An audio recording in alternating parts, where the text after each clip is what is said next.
10, 9, 8, 7, 6, 5, 4, 3, 2.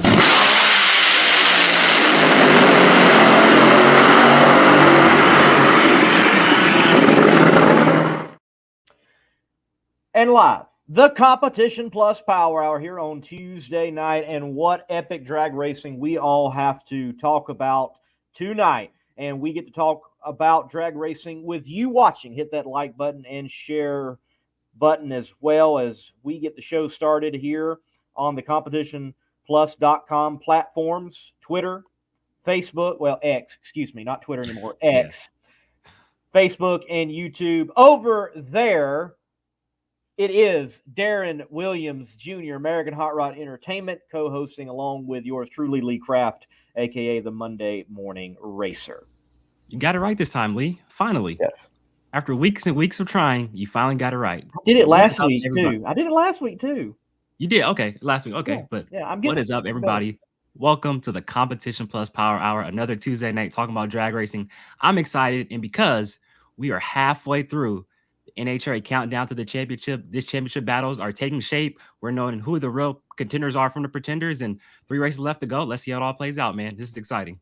It certainly is exciting. And Worldwide Technology Raceway, that race in particular, seems to be that race that does clearly define those contenders and those pretenders. And it did it once again.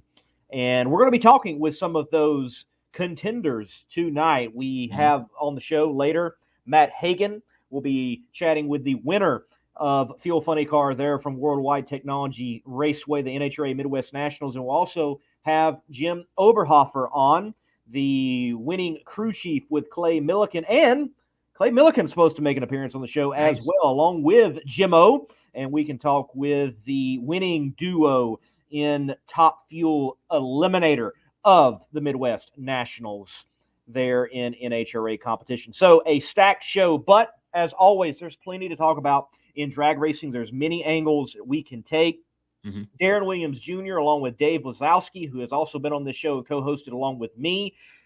They do a great job with Inside the NHRA that airs on this platform and several other platforms like American Hot Rod Entertainment, even the Monday Morning Racer platform, with looking over round by round almost, in essence, the national event. Now, we're not going to do that here. Go check that out after this show. We're going to look at some points in particular overarching from that event and further into what we have remaining with the Camping World Series. I know we were talking before coming onto the show, Darren.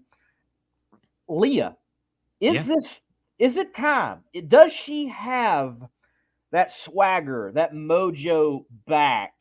I think, simply to state it, she does. Hey, man, you got to take Leah seriously right now. Start off the countdown well with back-to-back semifinal appearances in Reading and Charlotte. The only person she lost to was Doug Coletta. She lost to Doug Coletta in both those races. What does she do? She comes back and goes to the final round at the same place where she went for a wild ride at just 3 years prior, makes it to the final round. I know her crew chief, Neil Strasbaugh, wanted to win that race real bad because that was kind of like his hometown race right there, but still a final round appearance, moves up to second in points. Hey, she's a legitimate contender with 3 to go. Better watch out for Leah. We always talk about the Steve-O's, the Justin Ashleys, the Doug Coletta so far through the first 3 races, but Leah, she's a serious contender, and I'd say what, I think she's hungry.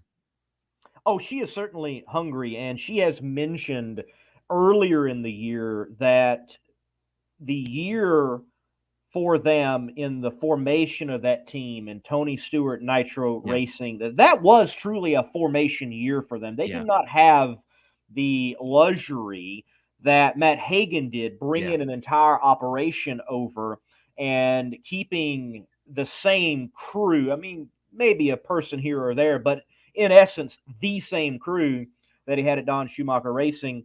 And they're able, out of the gate, off the blocks, from the line, get running and running strongly. But that wasn't the case for Leah. It took some time, and we've seen the maturation of that team, parts and pieces, their combination. And we saw it earlier this year, and she made remarks that they have found whatever they needed to find. And it is evident at the right time, and that is in the countdown. You mentioned her incident that she had 3 years ago at Worldwide Technology Raceway where the chassis split in half. I was there. I was in the stands. I was filming, saw it in person. That is still the wildest drag race I have ever witnessed with my own eyes. So much crazy stuff went down that weekend, not just that day. But Leah was in championship contention that year. If I remember correctly, she went third in points into that race. Mm-hmm. And the car splits, lost all momentum, understandably. Got to switch rides going through something like that. And they were not able to fight for a championship at the end of the year, that being that COVID year, that being a year without the countdown. They had remained consistent and in the fight. Well, they've got apparently the mojo back. They've got some consistency, it looks like, and they've been able to do it. And here I think is what's key. They were able to do it in throwdown conditions to go to those semifinal round appearances. And then on a hot, tricky track that we had in Worldwide Technology Raceway, they're able to go to a final round. They're already doing the number one thing that if you're going to win a championship and make it through the countdown that you cannot do, and that's go out round one. No, for sure. You mentioned last year was a real tough year for that whole team. You know, a bunch of first round losses. I know they DNQ'd in Gainesville, but that was, you know, obviously qualifying was pretty crazy. It was a washout that weekend, but you know, real tough weekend. It was a real gelling year last year, but they've really come into their own here in 2023. And you got to give a lot of credit, not just to Leah behind the wheel, but you got to give a lot of credit to crew chief Neil Strasbaugh. I remember when they kicked off the year this year, they went through like the first couple races without even smoking the tires. They were very consistent to start the season. Went through a little bit of a low during the Western Swing, had a donut on the Western Swing, but they have come back swinging. Neil Strasbaugh is a great crew chief. He's been with the Yankees car back in the day. I believe Corey Mack, of course, he's with the U.S. Army car for all those years with Mike Green. So Neil Strasbaugh knows what he's doing. It's great to finally see him in a lead role and finally in a lead role, you know, leading towards probably a championship. So it's really cool to see for him. And yeah, I'm excited to see. Like I said, we always talk about Justin Ashley, Steve Torrance, and obviously Doug Coletta now, Antron Brown, of course, too. But hey, look out for Leah because she's coming. She is. And correct me if I'm wrong, but if she wins the championship, we haven't got down to that, that would be the first time in NHRA history we've had back-to-back females that were not the same lady win championships, because Shirley actually is the first back-to-back national champion or world champion that the sport has, period. Yeah. But that's never happened in any class, I don't think. Now I think about it, I think there's only been, like, obviously Angel's done it before in Pro Stock Motorcycle. Nobody's ever done it in Funny Car, Pro Stock. Well, Erica Enders, and not a different driver. She obviously went back-to-back. So, yeah, there's never been two different female drivers who've won back-to-back championships in the Pro Series. So that would be a first. That would be an interesting storyline. And I will say this, from a marketing standpoint, when you look at the power behind Leah and the brand there, her winning a championship would probably be pretty good for NHRA drag racing. No, I really would. Obviously, you know, with the whole Tony Stewart connection, everything like that. And obviously, you know, some of us get kind of tired of talking about it, but no, it really would be a great story. But you really mentioned something, Lee. Obviously, I don't want to, you know, go away from Leah Pruitt too much right now, but you mentioned, obviously, if Leah wins the championship this year, it'll be the first time back-to-back females have won in any class or in a Pro Series, at least. Is Brittany Force done after that first round loss to Tony Schumacher? Done. I do. I think she is done. And it would take so much for her that's not in their control. They've already missed. This is in our control time. It is now out of their hands. They are no longer in control of their own destiny. They're the team that is watching the TV after their game, hoping that someone loses so they can go further in the playoffs or further into the wild card scenario type. That's where they're at for sure. They need everyone ahead of them to have terrible, terrible weekends back to back and them win out and go into Pomona needing to do exceptionally well also. Yeah. Yeah, obviously we all know David Grubnick is one of the, he's a fabulous crew chief, a phenomenal crew chief, one of the best ones out here, but it's just so interesting when either the car smokes the tires or something happens or she gets beat, the perplexed look on his face. It's like, man, like, I don't want to say David Grubnick's lost, but sometimes it seems like that with his facial expressions after a loss or something like that. So hopefully they can pick it up. Hopefully they can at least end the year with a win. You know, it hasn't been the title defense they would have liked, but it's still enough time to at least finish off the year strong, I would say. Yes, it's very possible that we could have our defending champion not only not win the championship, but not even earn a Wally Yeah, this year. And that would be shocking, that would be. honestly. It would be. You and I interviewed her in Las Vegas. It looked like the combination that was talked about that they switched to this year was turning around and starting to pay dividends. Mm-hmm.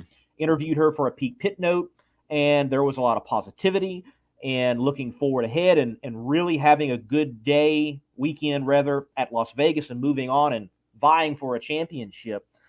Whatever is in the new combination, though, it just doesn't seem to be there. They don't hit it as hard as they used to, huh? Just does not seem to be the case. Mm-hmm. Hey, like I guess the reason for the change, and I could be wrong, but I guess the reason for the change was to stay ahead of the competition. That's why you make changes, to stay ahead. But I'm just under this understanding, hey, if it ain't broke, don't fix it. And it's not like, yeah, they won the championship last year, and yeah, they would set low ET and set these speed records, but they weren't necessarily dominant on race days, so, or dominant throughout the whole season. They were dominant on race days when they won races, but they weren't dominant from beginning to end. So yeah, just real curious for the change. But hey, like I said, Brittany's a great driver. David Grubnick's a phenomenal crew chief. Let's see if they can at least, finish the year strong, at least probably with the winner showing, and build some momentum towards next year. I think that's the goal right now for sure. Build momentum next year. Start figuring things out. And it does shock me that they haven't figured it out earlier. One, because of Grubnick. He certainly knows what he is doing. Championship winning crew chief, knows how to throw down and get Brittany to the point where it seems like she owns every track record out there for speed and ET. It is amazing.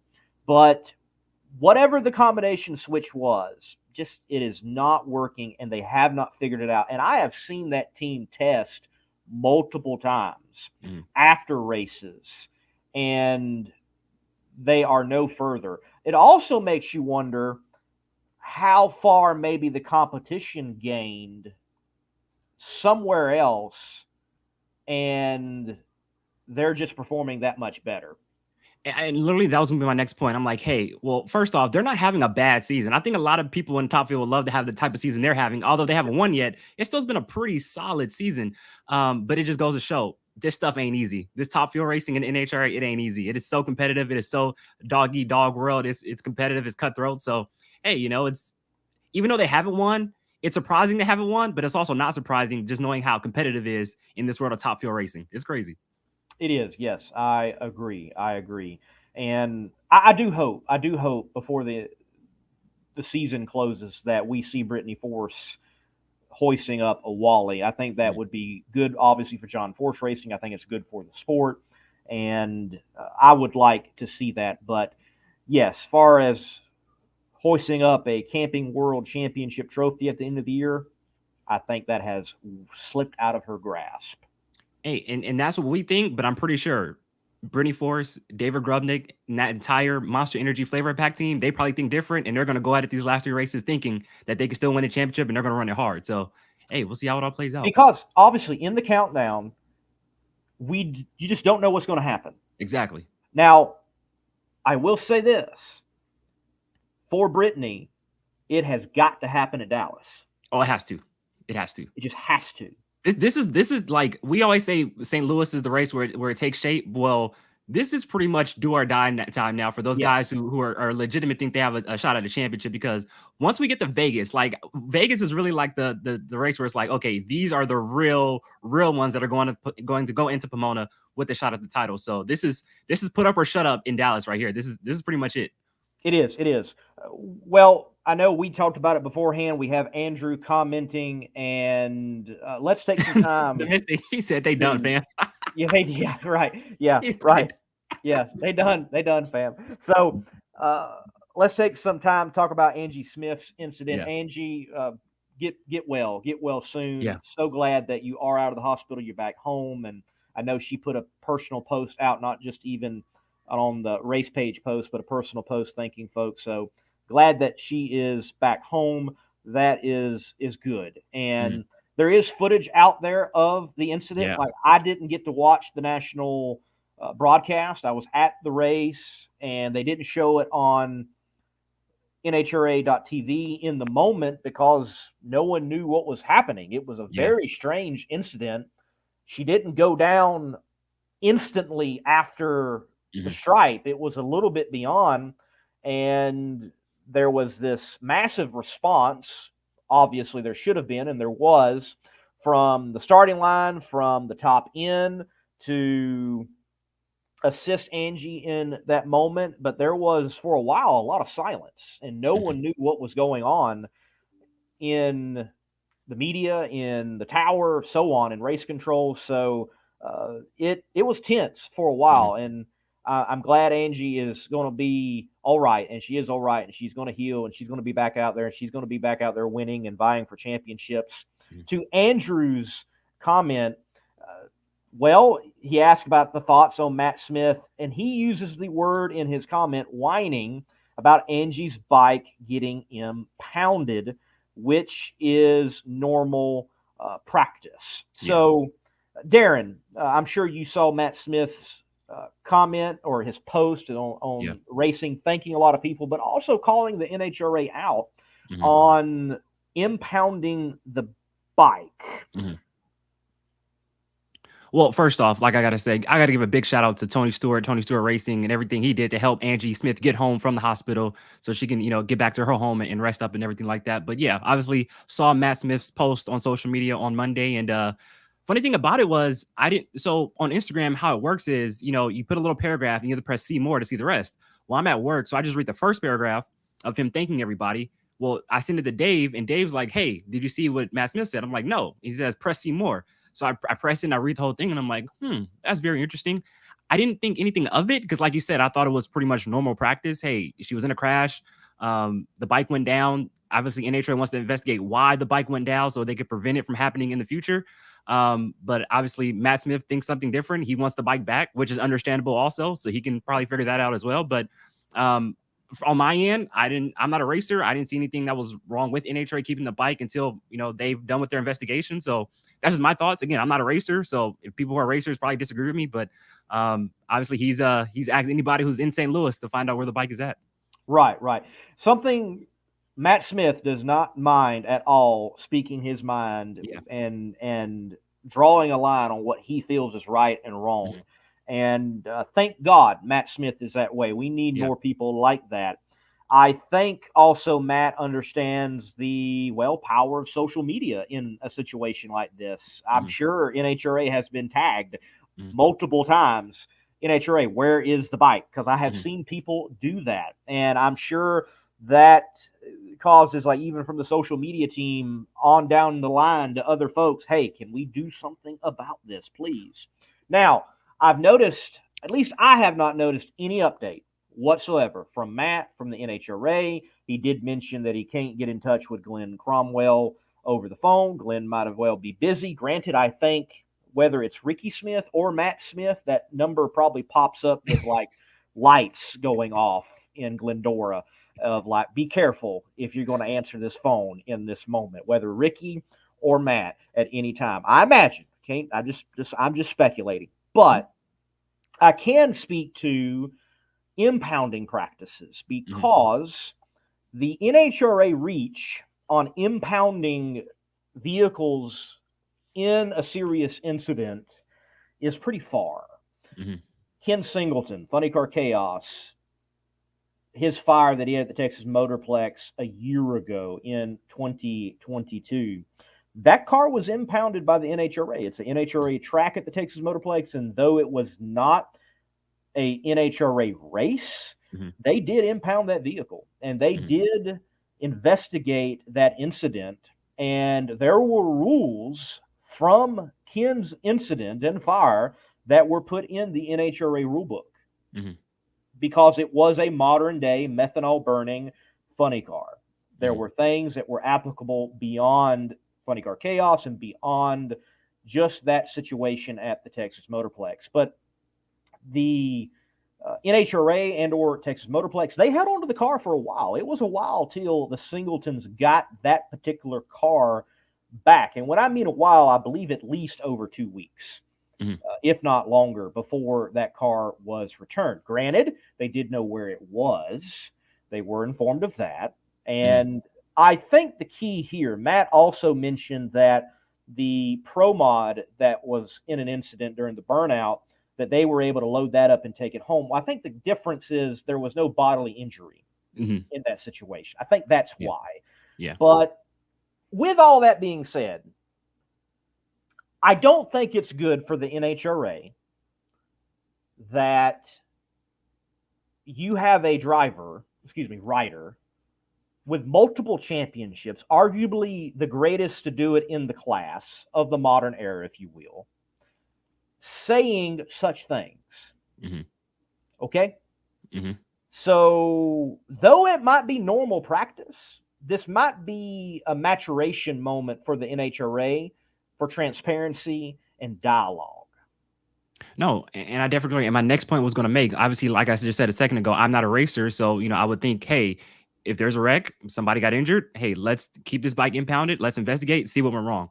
But on the other hand, like you mentioned, Matt's a 6-time world champion, one of the best to ever do it, one of the winningest drivers in the class. If there was no type of communication whatsoever, like you said, he's having a hard time to even reach Glenn Cromwell or anything like that from what I've heard. Then obviously that's a problem. I think at the end of the day, this whole situation could be cleared up by just communication. What they say about just in general, life in general, relationships, friendships, whatever. It's all about communication. So yes.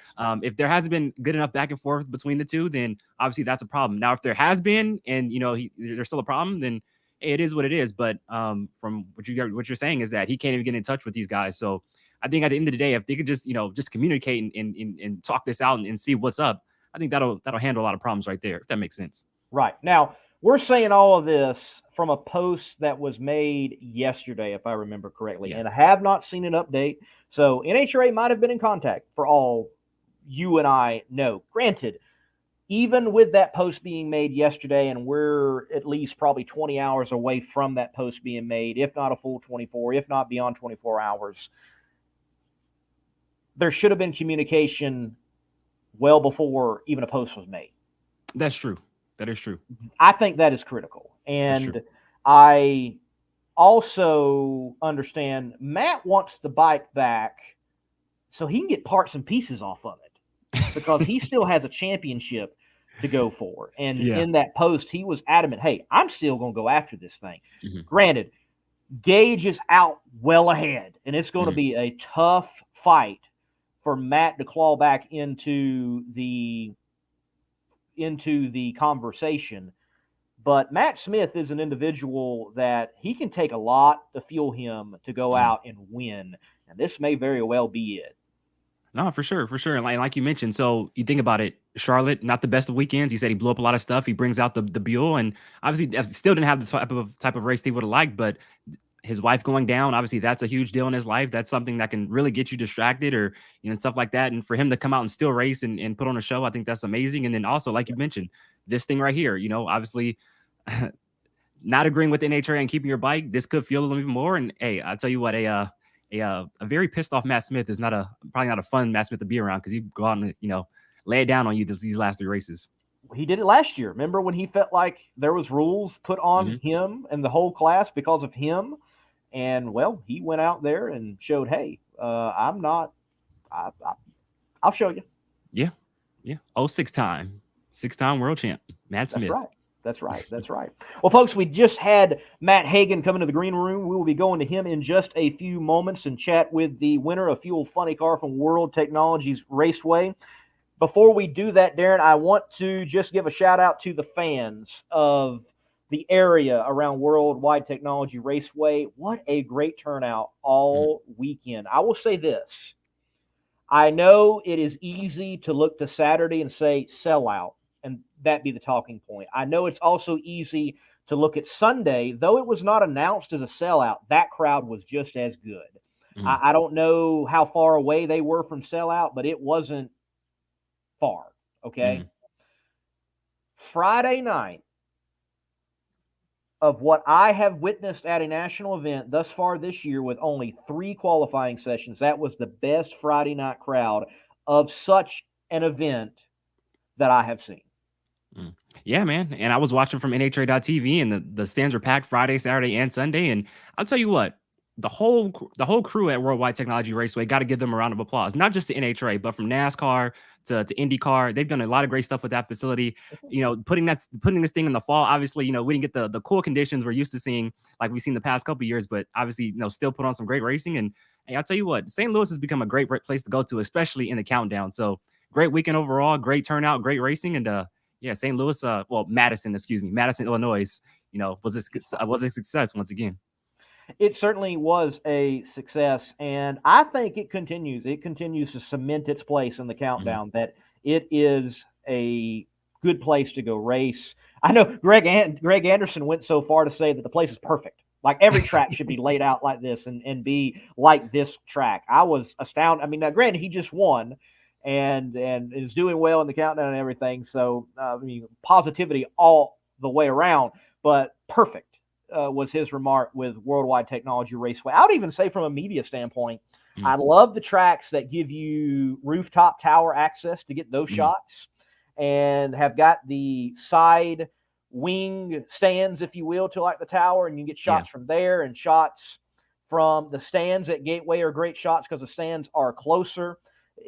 If you've ever stood on the side of the wall on the left lane, it's very strange. Most drag strips, you have the wall kind of at your waist or even chest high. Well, not at Gateway. The ground is almost flush with the wall, so you're up over the track, kind of like Atlanta, how it used to be with the right lane. Yeah. It's almost like that with Worldwide Technologies Raceway. So you get this interesting angle that's up and down at the action on the track. So it's a neat place to go media-wise as well. Nice little media room there for that track. The only thing I think they could improve on, honestly, is it has the narrowest tunnel underneath the tower of any track I have been to. It is narrow. Like you better have the lineup right. I'll put it that way. Imagine being a photographer and being, you know, pretty much level with the racetrack and a 12,000 horsepower, 330 mile per hour funny car, top fuel dragster coming at you. That'd get your attention. It will get your attention, and you even have a fuel alter to get your attention at 700 feet. That is true. That is true. We're going to move. I ain't putting a video out though. Before we bring on Matt, though, I'm going to give a shout out to everybody who watches our shows from inside the NHRA to the Competition Plus Power Hour. Like, you know, Lee, you were on the show Sunday, hit a milestone. And I just want to say, from inside the NHRA, you know, we're on hours after the last pair of top fuel cars goes down the racetrack. And we bring you guys highlights, final rounds, graphics, ladders, everything. And for you guys to pack that show the other night and tune in, I really do appreciate it from the bottom of my heart. So thank you for tuning in. And hey, let's keep it going for the rest of the year. I appreciate it. That is definitely going to happen. Thank you for all that do tune in and watch. Hit that like button, hit the share button, because we are about to have the winner in Funny Car from this past race at the Midwest Nationals, Matt Hagan on. Hey, don't do that. Don't do that. Correct. 3-time Funny Car World Champion. Our champion from this past weekend, the man, Matt Hagan, all right? Hype him up. You just did. Let's do it.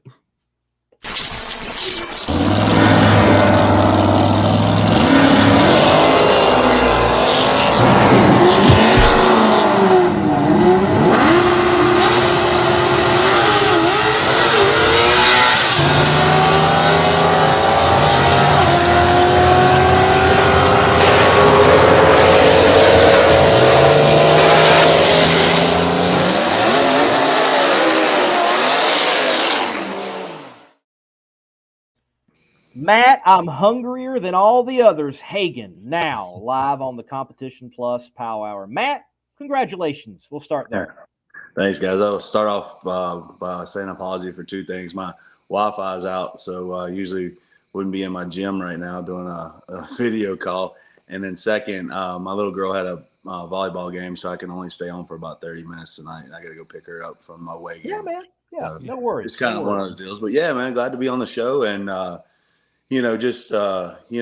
glad we finally got a win there, in the countdown. It was much needed. I think that was back in the day, they had this thing called the do or done line when, and I felt like we were on that do or done line if we didn't run St. Louis. And, I came in with the attitude that we needed to win the race and sat down with my crew chief and even team owner, Tony Stewart. And just we just had to push, man. And that's just kind of that mentality of where we're at with it. You know, I mean, the people that were racing, you know, with Robert Height and Caps and Tasca and those guys, they're going to go some rounds, you know, and we were, you know, 69 back coming in this race. And there's very few times that those guys make mistakes, you know, because they're good at what they do.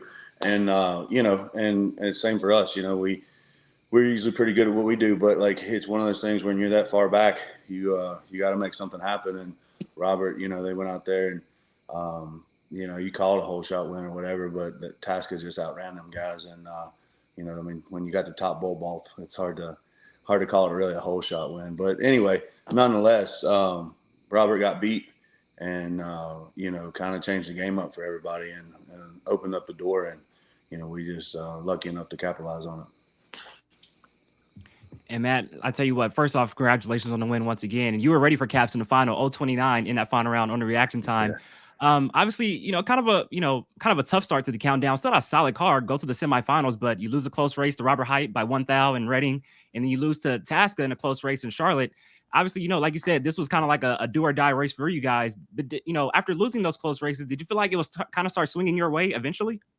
Well, you never know, man. Like, that's the thing about funny car. It's just, you know, it's turned into almost pro stock racing because there's not like a lot of innovation anymore. I mean, we're all buying those parts and pieces from 3 parts manufacturers pretty much, and everybody's kind of running the same stuff. That's why you have some of these teams that they come out here, hit and miss here, and they can still run with us because, you know, everybody's got the same stuff, man. It's just a matter of who can drag it up there with the, you know, I guess the biggest gut check of how much weight can I put on, how I can like open these flows and navigate the racetrack where the bumps and stuff are and different things like that. And, you know, it's really tough, man. Like, you know, it's kind of one of those things where, you know, you have to push, but it's like, you know, how much can you push without smoking the tires? And, you know, and yeah, that's such a close race. I mean, we lost by 0.0001 to Robert, you know, so it's like, would you do anything differently? Probably not. You know what I mean? Like, I mean, we sat down and talked about that as a team, and we were just on the backside of a good drag race.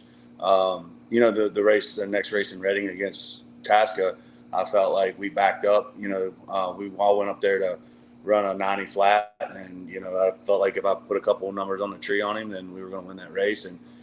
And I had I think 100th or so on him on the tree, and just, you know, you know, my crew chief and assistant crew chief, they didn't push, and they backed up, and they came back and they said, man, my fault. We thought he was going to smoke the tires, and he didn't, and he loaded us up on a trailer. So I think it was a wide awakening for those guys to go like, all right, we just got to race what this racetrack can run. You know, we can't race who's beside of us. We have to push to whatever this track will hold. That's why we have a track specialist, right? That's why they go out there and they said, this is a grip of numbers. This is what the track temperature is. This is what we think we can do over here in this lane.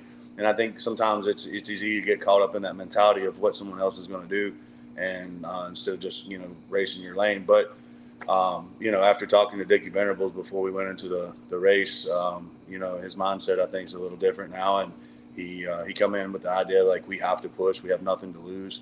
And, you know, we still don't have anything to lose right now. We're still, you know, I think it's 13 or 14 points back or something like that. And so we still have to be aggressive, man. And I mean, I hate to say it, but I'd rather go down swinging than, you know, go out there and just get outran by a couple hundreds, you know. So it's just my mentality with it. It's kind of like you go into fight mode, and no different than having a 29 light up there in the final. I mean, Caps was in a little bit more than I was, and I think he had a 70 light, you know. So it's the want. It's the mentality of like, this is what we've raced for all year long. This is what we've prepared for. We've won 5 races now. And it's just like, it's time to make it happen, man. And that's just, you know, for me, I'm not going to take any laps off. I'll sit there, you know, I pulled my guys together the other day and I said, look, you know, you dig for me, I'll dig for you. And, you know, I said, I'm not going to take any laps off. I'm not going to take a single run off. I said, you know, because I expect you guys not to take a single run off. And when the crew chiefs and those guys get it together and they put it underneath us and they put a good car there, we're all going to be there and make it work. And that's just kind of what you got to do. You know what I mean? It's because it's so many things can go wrong. And the crew chiefs have so many variables to deal with. It's unbelievable. Sometimes I want to unhook my headset off of my, you know, my helmet, you know, because I'm tired of all the chatter in my ear. But they're dealing with all that. I mean, you're making changes all the way up until the car fires up. And it's just incredible what they do. But, but you know, that's why they get paid the big bucks, man. I mean, tuners make more than drivers, you know, so it's just kind of one of those things they're supposed to deal with the pressure like we're supposed to turn the wind light on. You speak about the variables that the tuners have to deal with, in particular with Worldwide Technology Raceway. That's a track that when the conditions are a little cooler, you can see some throwdown numbers. But when it's warmer, it seems to be a Dr. Jekyll, Mr. Hyde type of situation, and that it is a challenging track to get down. So in the cockpit, what are things when you look at the left lane, the right lane, as many times as you've been there, that make that track challenging? Yeah, so the right lane has got some bad bumps about, you know, I don't know, kind of like 400 or 500 feet, right where the clutch is coming to it, you know, around 600 feet. So it really gets the car unloosed, and it also wants to suck you in towards the center line. So every time I went down that lane, I was really fighting it hard after the clutch kind of came 1-to-1 and broke the car loose a little bit. It's dancing around, and then that lane, but the lane kind of goes in a little bit to the right side there. I mean, to the left, to the center line. And so it wants to kind of pull you there in your natural vision and just kind of see there. But I saw a lot of guys driving it inside, hitting cones, different things like that. So you had to really be on top of it on the right lane. Well, and then the left lane, there's a seam up there. And basically, you know, crew chief and assistant crew chiefs, they were all like, you got to keep this tire in the inside of the seam, you know, as you're going down through there, because you get outside, it's just kind of like it gets out in the marbles a little bit. But that really kind of put us inside, staging the car really hard. And, you know, with the wash and everything else, you're just trying to stay, as soon as it puts the tires down, you're trying to keep it in that seam. And that's, you know, for me in the final, it was thinking like so many things went through my head going up there as far as driving the car. Can we push this hard in the left lane? Because I felt like the right lane was a lane of choice as far as being able to run a little bit better. We lost lane choice to Caps by, I think, 1,000. And, you know, and so there's just a lot of stuff, you know, you had to be on top of it as a driver, and then still cutting the reaction time and, you know, obviously doing your job as far as doing what you're supposed to, is keeping in the groove and turning the wind light on, getting the car stopped and all that kind of stuff. So, yeah, a lot to think about as a driver, but there's a lot to think about as crew chiefs as well, you know. And man, you explained that so well. And I don't know if you remember this, but when you won the Mile Highs earlier this year, you were with Speed Freaks in one of the rooms in the tower. And I actually got to sit in and listen to the interview. And you did a great job explaining what it was like to drive up on the mountain. And so just to hear you explain that once again, I thought was really amazing. You know, but just kind of going back just a little bit to last weekend in Charlotte, you know, that was one of those throwdown races, and you kicked it all off with the 82 with the 5, I believe. We're getting close to, you know, if the conditions are right, we're getting close to layback header type of numbers. How exciting for you as a driver is to, you know, be laying down big time runs like that again? Yeah, you know what's wild is that when we used to run, you know, with Robert and those guys, me and him were back and forth setting national records, and you know, being able to just throw down each run. You know, you put your mouthpiece in and you're going like, man, is this really happening? You know, you pull down tight because you know you were just going to go out there and run as fast as anybody's ever ran before in a funny car to 1,000 feet, and you know, it just, and those headers were laid back, so it took a lot of downforce off of the nose, you know, back then, and so, you know, there was a lot of guys that were kind of upset because they couldn't drive them, you know, and they were like, we need to pitch the headers back up and stuff. And it's just really been on top of your car. And, you know, because once you pitch the headers back and it takes the downforce off, and you start getting it out of the groove any way, shape, or form, you pretty much got to abort the run because it ain't coming back, because it ain't steering, because it ain't got no down pressure on the nose. And, you know, so, but those runs were just unbelievable, you know, and we were running, I think the fastest I ran was 388 at 3.79 seconds. And I think Robert went 3.8 seconds or something like that. Like, I was the first one ever in the 390s, the 380s, and Robert beat me by 1 second or one run of being in the 370s. So I was a little pissed about that, but you know, I mean, it is what it is. We did it the next run, but in the books, he put it down first, you know. So, but those runs back then were amazing, you know, and now we're getting close to that. We went 82 the other day, and then Robert went 82 to come around us and beat us. But it just shows you what these crew chiefs are capable of. I mean, even now we have a rev limiter on the car, and you know, it's bouncing off the rev limiter down there. They do that to try to slow us down. They really don't want us to run as fast as we're running, and they do that to try to slow us down. But it also makes it very challenging to drive, because once it hits the rev limiter, it starts putting cylinders out. So I can't hardly name but a handful of runs in the last year or two that it hadn't had cylinders out down there at 800-900 feet, you know, and you're steering the car left and right, and then still trying to reach over and grab the parachutes and reel the car back in. And you know, so you know, but that's why we drive a funny car. They're a handful, man. If you know, it's just, that's why I love doing it, you know. But you never know what you're going to get, you know, especially now when we're pushing them so hard and, you know, there's so many things that are going on down there on the big end. Well, Matt, you're certainly a part of the Big Four that is going down to the wire, hopefully in Pomona, and we're going to have a great championship battle. I know you said in the media center you're hungry than all the others, and you're ready to win another championship. You've also are routinely an individual that keeps bringing in new marketing partners to the sport, or you work out deals with who is already in the sport, like Johnson Howard Garage. But American Rebel brought them in. How have they been enjoying drag racing? And I'm sure they got to really enjoy holding the little dude this past weekend. You know, I mean, Wallies are very special to me, but there's also moments that come up that where you're like, these guys deserve this Wally. You know, they support what we do, and you know, it was awesome to give the Wally last weekend to Andy Ross. It was, you know, he's kind of spoiled a little bit. He's been on the car, been to 2 races, and the 2 car races he's been on, he's went to a final and won one, and then he came out to to Reading, and I think we went to the semis there just as a fan or whatever, and then he picked up this Dallas race that we had to open on the car this year, and it filled us up for the rest of the year. But just pumped up, man. But like, great people, great marketing partners. Just falls in the category of what I do. You know, I mean, the type of, you know, lifestyle I live. You know, just with the farm and what we do with hunting and cattle and everything else. And these guys are out here, you know, selling safes, and he's got a beer coming out next. You know, I guess it's already dropping right now nationwide. You know, so they got a beer company as well coming, and just a lot of stuff, man. But like, you know, Jason Johnson and that Horsepower Garage deal over there, they're just same salt of the earth kind of people too, man. And they just like they like drag racing, they like cars, they like fast stuff, and it's good. You know, it's so nice because I've had such PC corporate sponsors, and you know, and Mopar aside and Dodge aside, you know, I've dealt with a lot of other sponsors that were hard to deal with. You know, Mopar and Dodge are great. I mean, Mark Whitney does an amazing job. He's a racer himself, so he gets it. He comes out, he's in the trenches with us all the time. And, you know, Dodge has been nothing but wonderful to work for, I guess I've had him close to 15 years now in my career. But, you know, you get some of these other sponsors that are super corporate and super PC, and, you know, it's just like you're walking on eggshells, and it's just like, it's really nice to have some guys that are lined up with the same motives, the same values, the same beliefs that you are, and you can be yourself a little bit more. Not that you're not with the other ones, but it's just sometimes you got to be like, oh, can I put this up on my Instagram, or can I, this is going to offend somebody, or da da da. And a lot of times these guys are just like, yeah, man, we look at it the same way you do, you know. So it's refreshing, you know. And I think that when you do that, you can be genuine, and people see that, they relate to that, they're attracted to that, and they're driven towards that product as well. So and I've always said this, you know, I mean, whoever's listening out here tonight, it's we get to do it because of you guys, you know. I mean, the people that support the sponsors and go out there and buy the oil and buy the products and buy the cars and buy the safes and, you know, all the stuff that support us, and not just me, just anybody in NHRA drag racing.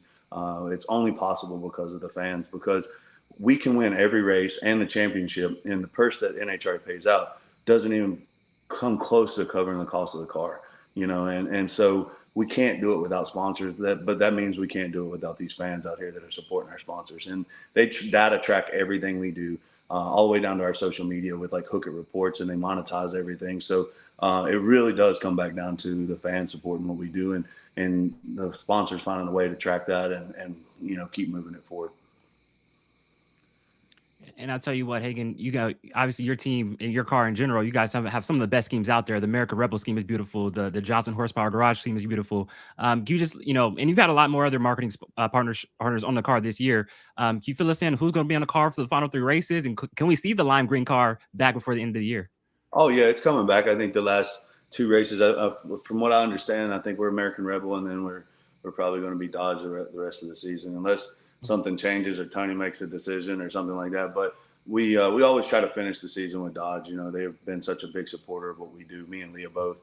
And, you know, like I said, Whitney's amazing to deal with. And, you know, it's just, you know, and Dodge really, when Johnson Horsepower came on and signed the contract, Dodge really moved around some of their schedule to allow him to come on, because everybody wants some of the same races, right? So I'll definitely tip my hat to Dodge to be able to be like, you know, didn't draw a line in the sand and, you know, helped us fill up our car, because they see the value in what we're doing and what we're trying to do out here, and they want us to be out here, and they want to be out here. And So it's just everybody working together in one direction. Like Tony says all the time, you got to pull the rope in the same direction. And I feel like between our marketing partners and, our team and everything else that we're doing, we're all pulling in the same direction.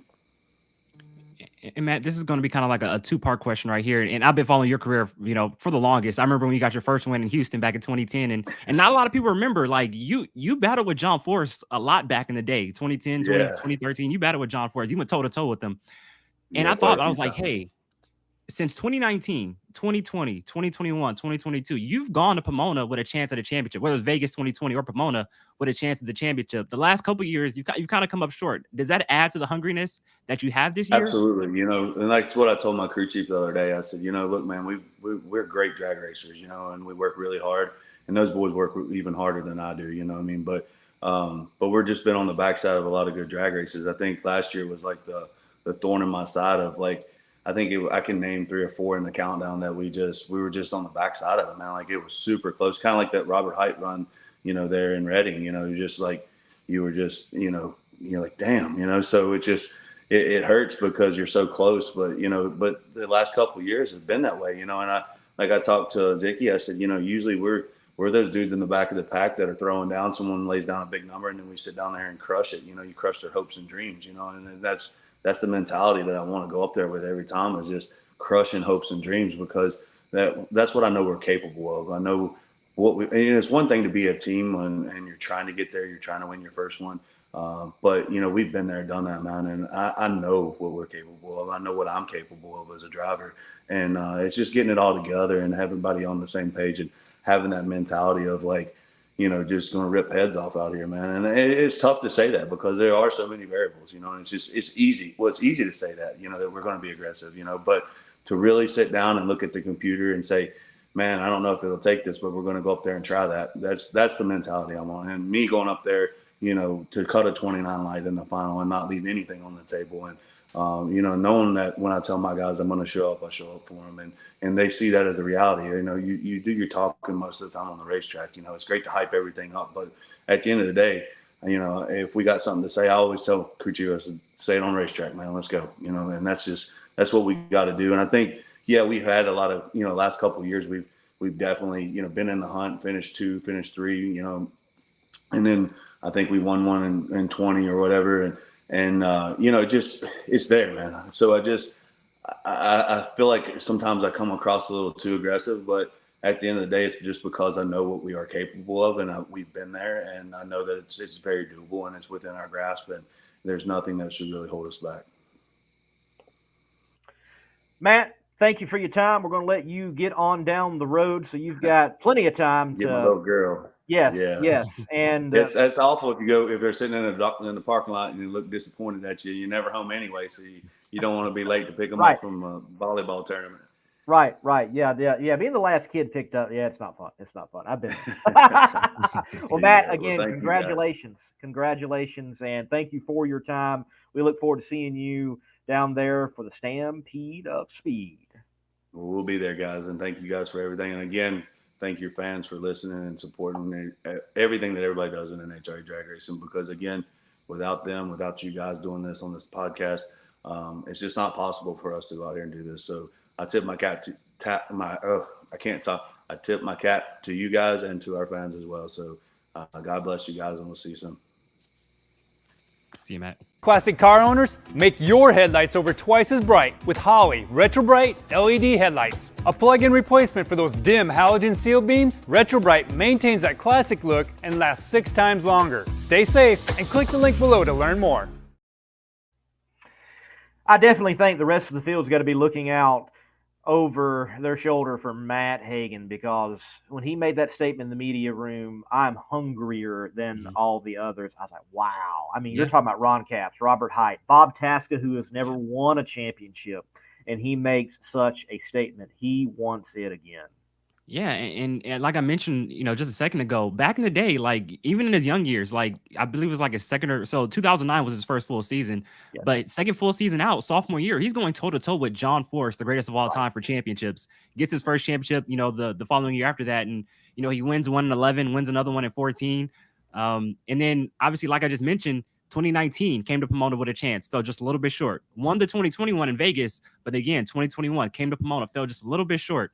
Again, last year, 2022, just fell a little bit short on the final day of the season. I feel like, third year in a row, I doubt he wants to lose on the final day of the season once again. So he's pumped up, he's hyped up, he's hungry, and like I said, a hungry Matt Hagan. Watch out. Yes, and he is certainly a driver with a tuner and a team behind him that can get the job done. Yeah.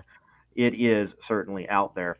Well, we're waiting on for the next set of guests. We're going to have Jim Oberhofer on along with Clay Milliken, the duo tuner driver that won the Midwest Nationals in Top Fuel Eliminator. But before we have them on, we don't have them in the green room quite yet as of this moment. Darren, CompetitionPlus.com has so many resources for the fan in drag racing. It goes well beyond NHRA Camping World drag racing, but there is certainly a focus on NHRA Camping World drag racing. And you have even been a part of the 10. After each and every race, the fans can go to CompetitionPlus.com, the place where you can believe what you read on the internet, and they can get the top 10 moments, if you will, from the event. And there are times where that 10 is packed with a whole lot of information of that event, beyond the event, connecting back to the event, and things you didn't know happened, and you can find it in the 10. No, for sure. And the 10 is always great. I got, my 10, debut. Actually, I did the 20 at the U.S. Nationals when I was writing the pro model. But yes, you got to have more. You got to have more. It's the biggest race of the year, But yeah, head over to competitionplus.com and check out the 10 because, hey, I'll tell you what, the 10 was pretty much filled up this past weekend out at Worldwide Technology Raceway. Obviously, you got to talk about Clay Milliken getting the win. He stays perfect in the state of Illinois. He won Chicago, Joliet earlier this year, wins again in Madison, Illinois, just this past weekend. Obviously, you got to talk about Dmitry Semerukov and his crazy, burnout crash in St. Louis this past weekend, Madison, Illinois. And obviously, if you go read the 10, that's actually the second weirdest burnout crash you've ever seen in the history of Pro Mod. Right. That's what's cool about the 10 is you're going to get more information than just the straight from the event. Oh, it's going to connect everything together within drag racing. And yeah, after reading the 10 and what happened with the other Pro Mod incident, that certainly is the wildest one. Yeah. And also, got to give a shout out to our man, Alan Johnson, becoming the first Factory X driver to run over 200 miles per hour. It's $10,000 richer, even though $10,000 is nothing to Alan Johnson, but he picks up $10,000 for becoming the first to run over 200 miles per hour in Factory X. That was pretty cool as well. It is cool. And you know why it's cool? I think more than just going 200. I feel good for Jeff Turk with what he went through. We've had him on the show before and after. And for him to get that accolade and have that car go 200 miles per hour, even though he's not behind the wheel, I know that had to feel good. And I feel good for him. That's so cool. No, I agree. And we had him on a little bit after his crash, and he explained in depth and what happened. And so, like you said, to see the success they're having with Alan Johnson behind the wheel, I thought was pretty cool. And like Dave mentioned on Inside the NHRA, so you got Alan Johnson, who wins in Factory X, a former Pro Stock driver. Mark Powick wins in Factory Stock Showdown, set the national ET record in first round. And obviously, you got Greg Anderson winning in Pro Stock on Sunday. Just a real Pro Stock feel at Worldwide Technology Raceway. Yes, for sure. And then Factory Stock gets slapped with parity rules like Monday. Again. Oh, wow. Yes. It is amazing what they can get those cars to do after so many rule changes, as heavy as they are, because they are heavy cars. Yeah. And get them down the quarter mile and them performing the way in which they do. Look, Factory X, those things are sexy. Man, I love those cars. They're rolling out from underneath the tunnel, and just the way the rear end wraps around that big tire, and the cars looking like the cars that they're supposed to look like. Oh, yes, love it. Yes. We still talking about drag racing, right? Talking about drag racing, yes, Yes, we're talking about drag racing. Love them. This is Jackson. Is that their last appearance of the year? I don't know. I could see him being at the Stampede of Speed. I don't know. Okay. They might be. I'd have to look. Bring them to the West Coast. Just run them Vegas, everywhere. Pomona. Bring to Vegas, Pomona. Run them everywhere. Exactly. I don't care if there are only 4. Run them everywhere. Give show the West Coast some love. Right. Yeah. Right. Y'all got Heritage Funny Car. Here's the thing. So you mentioned that before we bring on Clay, look at the next couple of weekends coming up. So we got the regional in Bakersfield this weekend. We had the California Hot Rod Reunion. Now the Wally Parks. There's another regional too. I'm talking about the West Coast. Oh, the West Coast. Yeah. Okay. We got the regional at Famoso Drag Strip. Then we got the California Hot Rod Reunion. Now the Wally Parks Nostalgia Nationals the weekend after that. Mm-hmm. Then it's Vegas, baby, penultimate race of the year. Mm-hmm. Then it's Nitro Revival. Right. And then the World Finals. And not to mention the In-N-Out Burger thing too. Right. Yeah. So the West Coast is pretty packed with drag racing over the next month or so. It is stacked. That is for sure. There is a lot to catch closing out the season on the West Coast. Also, by the way, this very weekend, drag racing is back at Worldwide Technology Raceway. There is a Division 3 divisional and also a regional. You'll have hundreds of cars there in competition. And for the Top Alcohol Funny Car competitors and Top Alcohol Dragster competitors, it starts getting interesting. You're going to have people showing up doing just flat out blocking. You're going to have people needing to get another regional win to just vie for a national championship. It's the path to the championship and who are the real contenders is going to start coming into focus. Mm-hmm. And also, if your guys are in the Southern California area at the Lions Automobilia Museum, the great, they honor the old Lions drag strip. Roland Leong, the Hawaiian, Roland Leong will be there signing autographs. And I think it's a book signing as well. Not sure what book, but Roland Leong will be on site hanging out with the fans. So if you're in Southern California, stop by. Should be fun. That definitely would be fun. Well, we got a lot to look forward to. What we're going to look forward to right now and get to it is bring on Clay Millican and Jimmo here on the Competition Plus Power. What, Darren? Hey, his mama named him Clay. I'm going to call him Clay. Let's bring him on. All right, let's do that.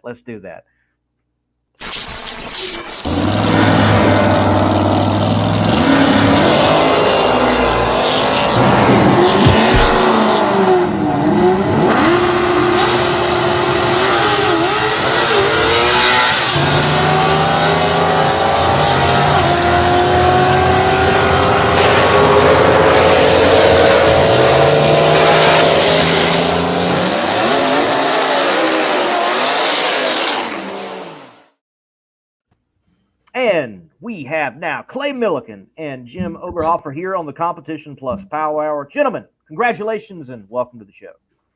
Hey, thanks for having us. Certainly glad to be here, no doubt about it. It's always fun when your phone's blowing up, people wanting to talk to you, and I love talking, so here we are. No way, not you, Clay. Well, Clay, first off, congratulations on a big-time win. You stayed perfect in the state of Illinois. Like they mentioned, you won Chicago, but also won Denver and then win here in Madison, Illinois. 3 wins on the season. That's a career high in a single season for you. Did you ever expect, at the start of this season, that this season would be as good as it is so far? Oh, it's been amazing, and it's I don't know how it's showing up on the World Wide Web, but it's not anything to do with me. It's Jimmo. I mean, it's just been amazing. When we started the year, testing went so good. I knew we were going to have a good season. And then reality kind of hit when we started going out racing. And, it was a bit of a struggle and a few bumps here and there. But, man, I don't want to be racing with anybody but this group we're with right now. We have got a great team, great group of people. And I love racing with Jimmo. Hey, Darren, we apparently have some insider information. He says if he was in trouble, it was Jimmy Clay. Jimmy Clay. I like it. That's true. There usually was a belt or a switch followed by that Jimmy Clay there. That's for sure. I understand the switch part. My mom made me go pick my own from the same bush. I knew what was coming. I'm like, man, and you better pick a good one. You don't want to have to go pick another one. That's for fact.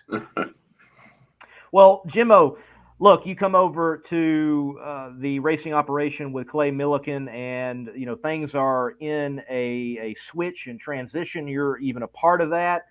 What is it like as a tuner, crew chief, coming into an operation and working through what you've got to see what you need to get the program where you want it? I chatted briefly with Clay at Bristol, and he mentioned in a Peak Pit Note interview that there were parts that you all had that you were cycling through to get to the stuff that you now have that is a lot better? Last year when I came on board full time as Clay's crew chief, we worked through some things and got the car to where it was running, halfway decent, but we had to be really careful with how we ran the car, to not tear up parts and things like that. Cause our goal was to get into the countdown and then try to turn the wick up a little bit. And then, lo and behold, before the U.S. Nationals last year, Doug Stringer sold the team to Rick Ware and gave us, some more consumable parts to work with, like pistons, rods, got us some new blocks, a couple, new sets of heads and things like that, really allowed us to push the car a little bit harder. And during the countdown last year, we had some success. We were kind of hit and miss. Car was trying to run real good, and every now and then we'd hurt a part. Basically, some of our stuff was a little bit tired that we had, and we were probably pushing it a little bit harder than it needed to be. But over the off season, Rick got us all brand new CNC clutches from a buddy Chris at CNC Clutches in Mooresville, or actually Huntersville, North Carolina, and then we got all these brand new Schumacher blocks and Schumacher heads and some new DMP superchargers and things like that. And then we got a brand new car, a chassis as well from Don Schumacher. And we went out, we put this thing together and, had my new car chief, Jesse Schneider, with us, and everything went too smooth at testing in Gainesville. And we looked like we really knew what we were doing.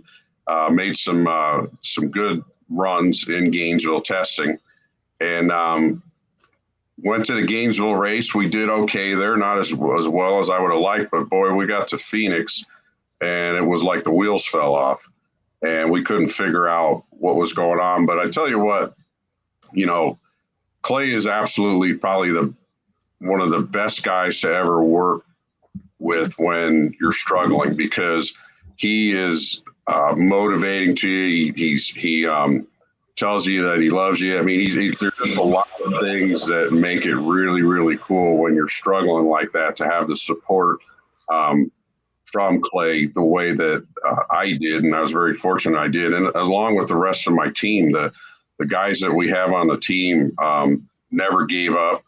And Rick Ware never gave up.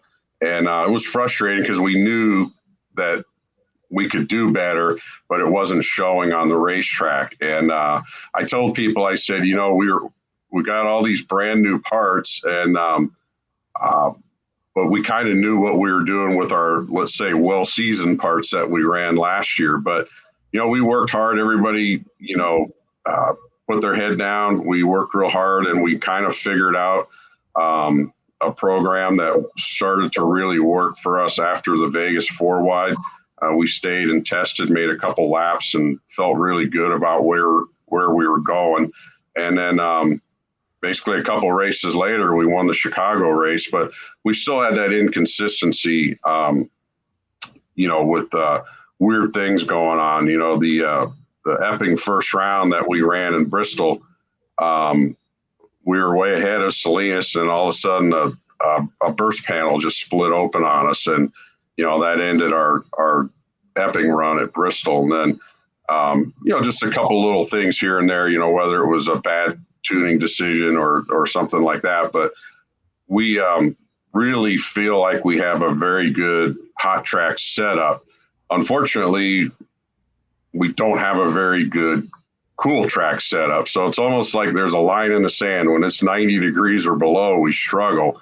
And but we learned something at Charlotte that was huge for us, and we're excited to get back to an 85-degree track and see if what we found is going to fix the problem when we're on those cold tracks. Because you gotta run some mid-60s. These guys are throwing out some unreal numbers, and if we want to be in that top 5, going into Pomona, we've got to learn how to run those mid-60s. Haley, I'm gonna be a fan just real quick. I'm sorry, I got to do it, but I mean, as a drag racing fan my whole life, it's dope to be on a show with Clay Millican and Big Jimmo. This is really cool right here. But that was actually going to be our next question was, obviously, like Clay said when he won the race, or actually before that, he said, hey, give me a hot racetrack in Jimmo. We're going to slip this thing down on through there. And they got the win. For Clay, for you, obviously, big time win. You're back in this points deal. Just kind of talk about the goals, actually coming into the season. Was it, was the aspirations a championship, or was it top 5, or what was it for you and your team? I mean, I think our goals were certainly, probably everybody always says, oh, we're going to win the championship. But, realistically, our goals was, we wanted to win a race. That was our goal, finish in the top 10. I mean, and it's, we've certainly well achieved beyond winning a race. We've now won 3, and I have confidence that we're not done. And I mean, every racer would say that, but I truly believe that we can go and win some of these next 3 races, and then the top 10 thing is no guaranteed lock at this moment. I mean, if you look, the 12 cars that are in the battle for this thing, they're all incredibly good cars. I mean, it is the best drag racing right now that we've ever had. I do a lot of social media. We all know that. And I see a lot of comments. Oh, we need to race quarter mile. We need to do this or that. It's not like the good old days. Trust me, these are the good old days. I've done this for 25 years, and Jimmo's done it for longer than I have. And I promise you, Nitro racing has never been as close as it is right now. Everything you do makes a difference. This is by far the greatest time in Nitro racing that anybody has ever seen. It's just everything matters. Every little thing makes a difference. And that's what has made us so good. And the mistakes this year have been 100% Jimmo or myself. The people putting the car together have not made a mistake, and we're going to continue to do what we're doing. And I'm drifting off of your question, but goals were definitely coming into the year to win a race and finish in the top 10. One, we certainly have got done. The other one, we got a little work to make sure we can secure that. But I feel like we're going to win some more races for this year's over with. Well, we know that you all can certainly get it done. You've been showcasing that, and I know you're hoping for a lot more hot weather tracks, even though you want to get to that cooler track to see how those things work. I'm going to go off script a little bit. So, Jimmo, look, your background, I see all the old Warbirds. Looks like there's a Corsair back there, and I can't make out any of the other ones. And it looks like a roll top and banker boxes. You got like a centric archaeologist thing going on.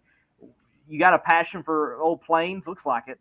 Well, actually, I literally just got back to Plano, Texas about 15 minutes ago, and to see my mom and dad. So I'm over at their house, and my dad's the one that he loves the old warplanes and things like that, and he's very passionate about drag racing, being an old time drag racer himself from the late 50s, racing cars and had a junior fuel car in the late 60s and had some partners with top fuel cars in the early 70s to like 1977. So yeah, I'm just hanging out here. This is the quietest place in the house for me to come and do this with you guys. So, but I do like the old planes. I want to steal a few of them someday. Well, man, look, Pops has got a cool study. That's all I'm saying. He's got a cool study out there. And Jimmo, just from a crew chief's perspective, obviously we saw Mike Salinas become the first to go 300 to the 8th last weekend out in Charlotte. So just from your perspective as a crew chief, just talk about how impressive that was from your eyes, just knowing how perfectly everything had to happen going down the racetrack for the outcome to pretty much play out. Oh, that was an awesome run, for Mike Salinas and especially for Rob Flynn. Rob's an absolutely fantastic guy. I've known Rob for forever, and probably 35, 36 years, something like that. And we've worked together. When I first went to work for Coletta Motorsports back in 1988, Rob was there, and he was like a good little mentor to me to teaching me how to work on the car. Guys like Rob Flynn and Scott Coletta, of course. And so for Rob to do that, him and I talk, quite a bit. We chat on the phone, and he asked me last year, over the winter, what I thought about running the big speeds, and did I think it was the the canopy car. What do I think? And I said, it's all horsepower. That's all it is. That's my opinion. Kind of being raised in the Nitro world by Connie Coletta, everything's about horsepower. So I was really proud of Rob, when they put that 300 mile an hour, 8th mile speed up. I was very happy for him and his team because he's just a good guy and kind of underrated, I think, as one of the top crew chiefs in this sport. Not just a Top Fuel car, but just Nitro racing in general. And he's just a fantastic guy all the way around. So Clay, 3 wins already this season, the most wins you've had in an NHRA season in Top Fuel. Obviously the potential to pick up some more wins before it's all said and done with. As of right now, though, where would this season rank over a career where you have done a lot, especially in the IHRA, absolutely dominated for a stretch? Where does it rate to do so well in the NHRA? Well, I mean, it's almost impossible to put one thing over the other. I am a guy, and I believe this. I try to live it. I mean, you take care of what you're doing right this moment, and I am the world's worst statistician. I can't tell you much of anything. I don't know how guys like Garlits can tell you, well, I remember, I raced Karamazini in 68 at, Lakeland, Florida. And, I don't have that ability. And one of these days I'll kick back and look and go man, this was the greatest year ever. But I truly enjoy the moment. I mean, I know Jimmo will tell you that you'll see me bouncing all over the trailers and running around and talking to people. I truly try to live with what's happening at this very moment and just live it that way. And I don't really rank them. I really don't. Every day is a great day. That's the way I look at it. And it doesn't matter if every win light come on or they didn't. We got to take care of what we're doing right this moment. And that's how you prepare for the next moment. How are you able to stay so positive? Even during kind of the lean times where things aren't going well, you always just seem to keep this positive attitude no matter what's going on. Where does that come from? Where do you dig that from? I mean, I guess I got to credit that to my mama. Mama always, made sure that we see the best in everything. And sometimes that probably gets me in trouble with people. I always see the best in everybody, and they're not always as good as I want them to be sometimes. And that might get you in trouble at some point. But, is a question I get all the time is how do you smile all the time? You just got beat or you lost and you're still smiling. And of course, my answer to that is, well, I still just drove a Top Fuel car. I don't care if it, smoked the tires or whatever it is. I am still doing what I've always dreamed of doing. And I've been fortunate enough that for the last 25 years, somehow, some way I've managed to keep the light bills turned on. That's the way I look at it, so you take care of those that take care of you and do the best you can with what you got. And, if the wins are there, they were supposed to happen and that's the way it was supposed to be. But, you just gotta see the best in everything. You can't go around being mad and frustrated and you'll just be miserable. I'd rather be smiling and happy and just do the work that it takes to get things done. And they say the sisters are the good luck charm. That's what it's all about. Are you going to bring them to Dallas, Vegas, Pomona? Keep them coming? We're working on that. My sister Tracy is now retired, so getting her there might be a little easier. But Lee, my little sister, is she's still got a job. She is, how do I even describe what she does? She works at the where all the money's printed and not printed, but she works at the place where all the money's at. So I always try to get a loan from her, but she says that she can't seem to bring it out, but they got pretty good security there. Yeah, Clay, I think I'd be trying to figure out how to get them to the track for the rest of the year for sure. Whatever. Tell Lee to take, all the vacation days necessary, whatever, and get to the track and get all the wins that you can certainly get. Now, Jimmo, you're the crew chief out there with the oil change place, right? Well, I did have it. Okay. Yeah, I sold it at the end of December in 2021. Had a gentleman that wanted to buy it, and so I, he made me an offer, and I said, nah, I really want this, and he was like, okay, and was that simple. And, I guess really even at the end of 21, before I'd sold the oil change place, I was out there racing with Paul Lee, and, and it was fun racing with him. And Paul, has a very successful business with McLeod and FTI and everything that he does. And, but he didn't go full-time racing. So I saw, like my buddies and stuff as crew chiefs out there competing for championships. And, I always thought to myself, man, I wonder if I can do that again someday. And, so it kind of all worked out pretty good, where the oil change place was sold. And then then Doug Stringer gave me a call and wanted me to come run Clay's car full time. And that was that. But I did enjoy the oil change business. I tried to make my oil change shop like it was a race car shop, and where you can eat off the floor of it.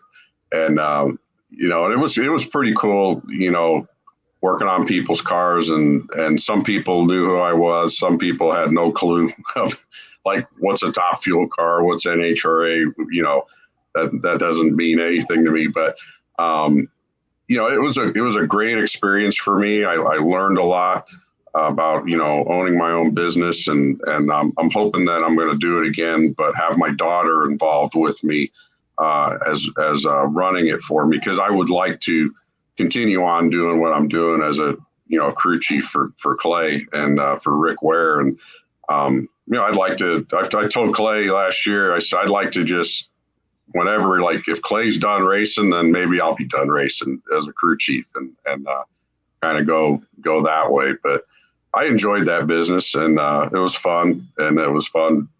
It was a lot of fun trying to keep the shop clean all the time. And for you, Jimmo, Clay mentioned not long ago saying, hey, this is pretty much the glory days of Top Fuel racing and drag racing in general. And you've been along for a long time. We know you from, your time with Coletta and everything like that. Is this the baddest Top Fuel field we've ever seen before? Just, just all the competition, all the teams from Steve Torrance to Justin Ashley to Doug Coletta to Clay himself. Is this the baddest Top Fuel field you've ever seen before? Yeah, I think from top to bottom, it's unreal.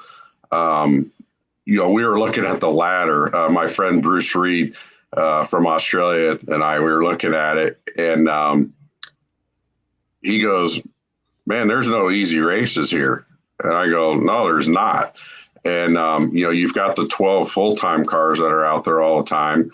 And, then you have, Kyle Wurtzel, who's been running great, when he's been showing up. And then obviously TJ Zizzo, he runs great when he shows up.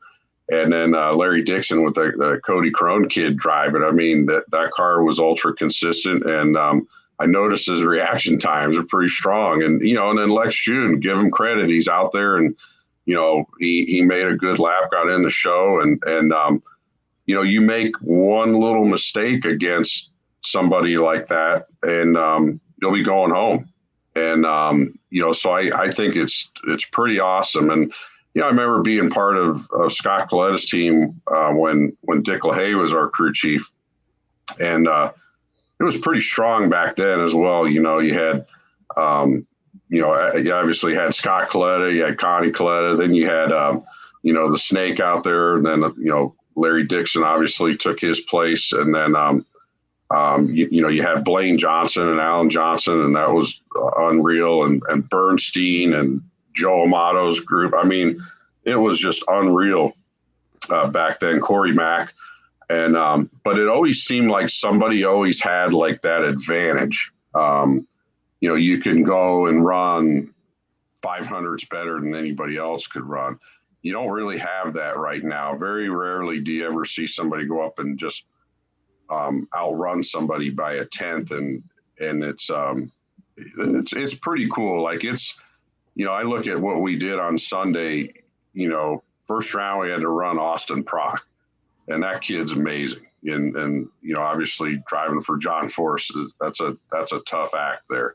Then the second round, we had to run Mike Salinas, and man, they've had our number quite a bit, the last year and a half. And then, then you go to the semis, you got to run Tony Schumacher. And Zippy's really got that car running it, going in the right direction. And, then in the final, well, you got to run Leah and the Tony Stewart car and, Mike Domagala and them guys. And they're just doing an awesome job. And, it's really, really cool to be out there racing those guys and girls and there's just so many good cars and top fuel and it's just amazing. It's an amazing time. And my brother and I, we were talking today and on the drive back from St. Louis and they're in Indy testing, I believe, and look at the funny car deal and how strong that program is over there. The cars that show up, and it's just the Nitro racing's healthy in my opinion. It is certainly healthy. I have to agree with Clay, and I see it on social media. I have, I have access to my own platform and Competition Plus, and I see it from other sides, and I'm just like, man, the smartest have come out today and made comments, and it just astounds me that people are arguing and fussing over what they have. I mean, so many close races all year, and I can remember going and watching qualifying and cars not making it down the track. We don't. It's pretty rare that cars don't make it down the track now. They get down the track. They put on a good show. We've got close points battles. It is a good time for sure. Well, Clay, look, last question I've got for you for the night. You have been a part of a lot of racing programs for a while now. And I do not set this up to say that what did not look good and was not styling and profiling. But, man, like when Rick Ware came in on the scene, there were some changes very quickly. It's like, wow, this looks cool. Like even the hauler, blacked out wheels and just new rig and trailer. And I'm like, man, that's a good-looking hauler. That thing is styling and profiling. What are some things, though, that we as fans and media, we can't see? I don't mean the parts and the pieces, but what far as the atmosphere that a Rick Ware has set with your program is different than you've had in the past? Well, I mean, I think the biggest thing with Rick is, you got to look at, he's involved in so many different forms of motorsports that, he sees things differently. Everybody that's on this show right now, we see drag racing. That's what we see. Well, Rick sees NASCAR. He sees motocross. He sees IndyCar, IMSA car. I mean, the guy's involved in everything. So, like the looks of the rigs and the layout of the pit, all those sort of things, he's seeing it from a perspective that we don't. We see what the guy in the pit across from you is doing. And if you see something different, you're like, wow, that's different. Well, Rick sees all these things from all over the world, basically. And, he brought a lot of that to the team. And so for us, it's just, some of it we're like, not so sure that'll work, but a lot of it is like, well, I don't know why we don't do it this way. It'll work just fine, and the guy's just constantly on the go. He's the, the Energizer bunny. He just goes and goes and goes. But a little bit of different thing I want to say, though, is Rick has had a passion for drag racing his whole life. He's told us that, and his wife has told us that. And, and the change was so quick and so fast because a lot of people that are watching this right now may not know that Rick was already in the process of putting a top fuel car together before he and Doug got together and Rick bought the team. So, there was a lot of parts and pieces already in place, that made this transition, much easier for Jimmo and I, because there were so many parts and pieces already purchased, so that kind of put the accelerator pedal down to make it all happen as fast as it did. But, they see things differently. Rick and the president of his operation, Robbie Benton, is like, he's a Penske guy, and I mean that in the greatest kind of way. He worked at Penske Racing and he sees things, just straight down the line, and that's how it should be done, and it's, kind of showing through in our race team, but a combination of the two of those guys, but from a different perspective. And for me, I've not had zero complaints about any of it. I mean, some of the stuff is like, wow, this is, like crazy, over the top. You know, if anybody gets opportunity and goes by Mooresville and, you know, you walk in the shop there, they got this beautiful lobby and you can see out and, you know, see a top fuel car sitting there. And it's just been a dream come true, you know, to work with Rick and Robbie and everybody that's involved with the whole RWR operation. It's pretty dang cool. Well, I hope that we see, I love like in sports car racing, they have like hospitality on top of the trailer hanging over and everything. Hopefully we'll see that in the future in drag racing. I would love to see that. NHRA's already shot that down. No.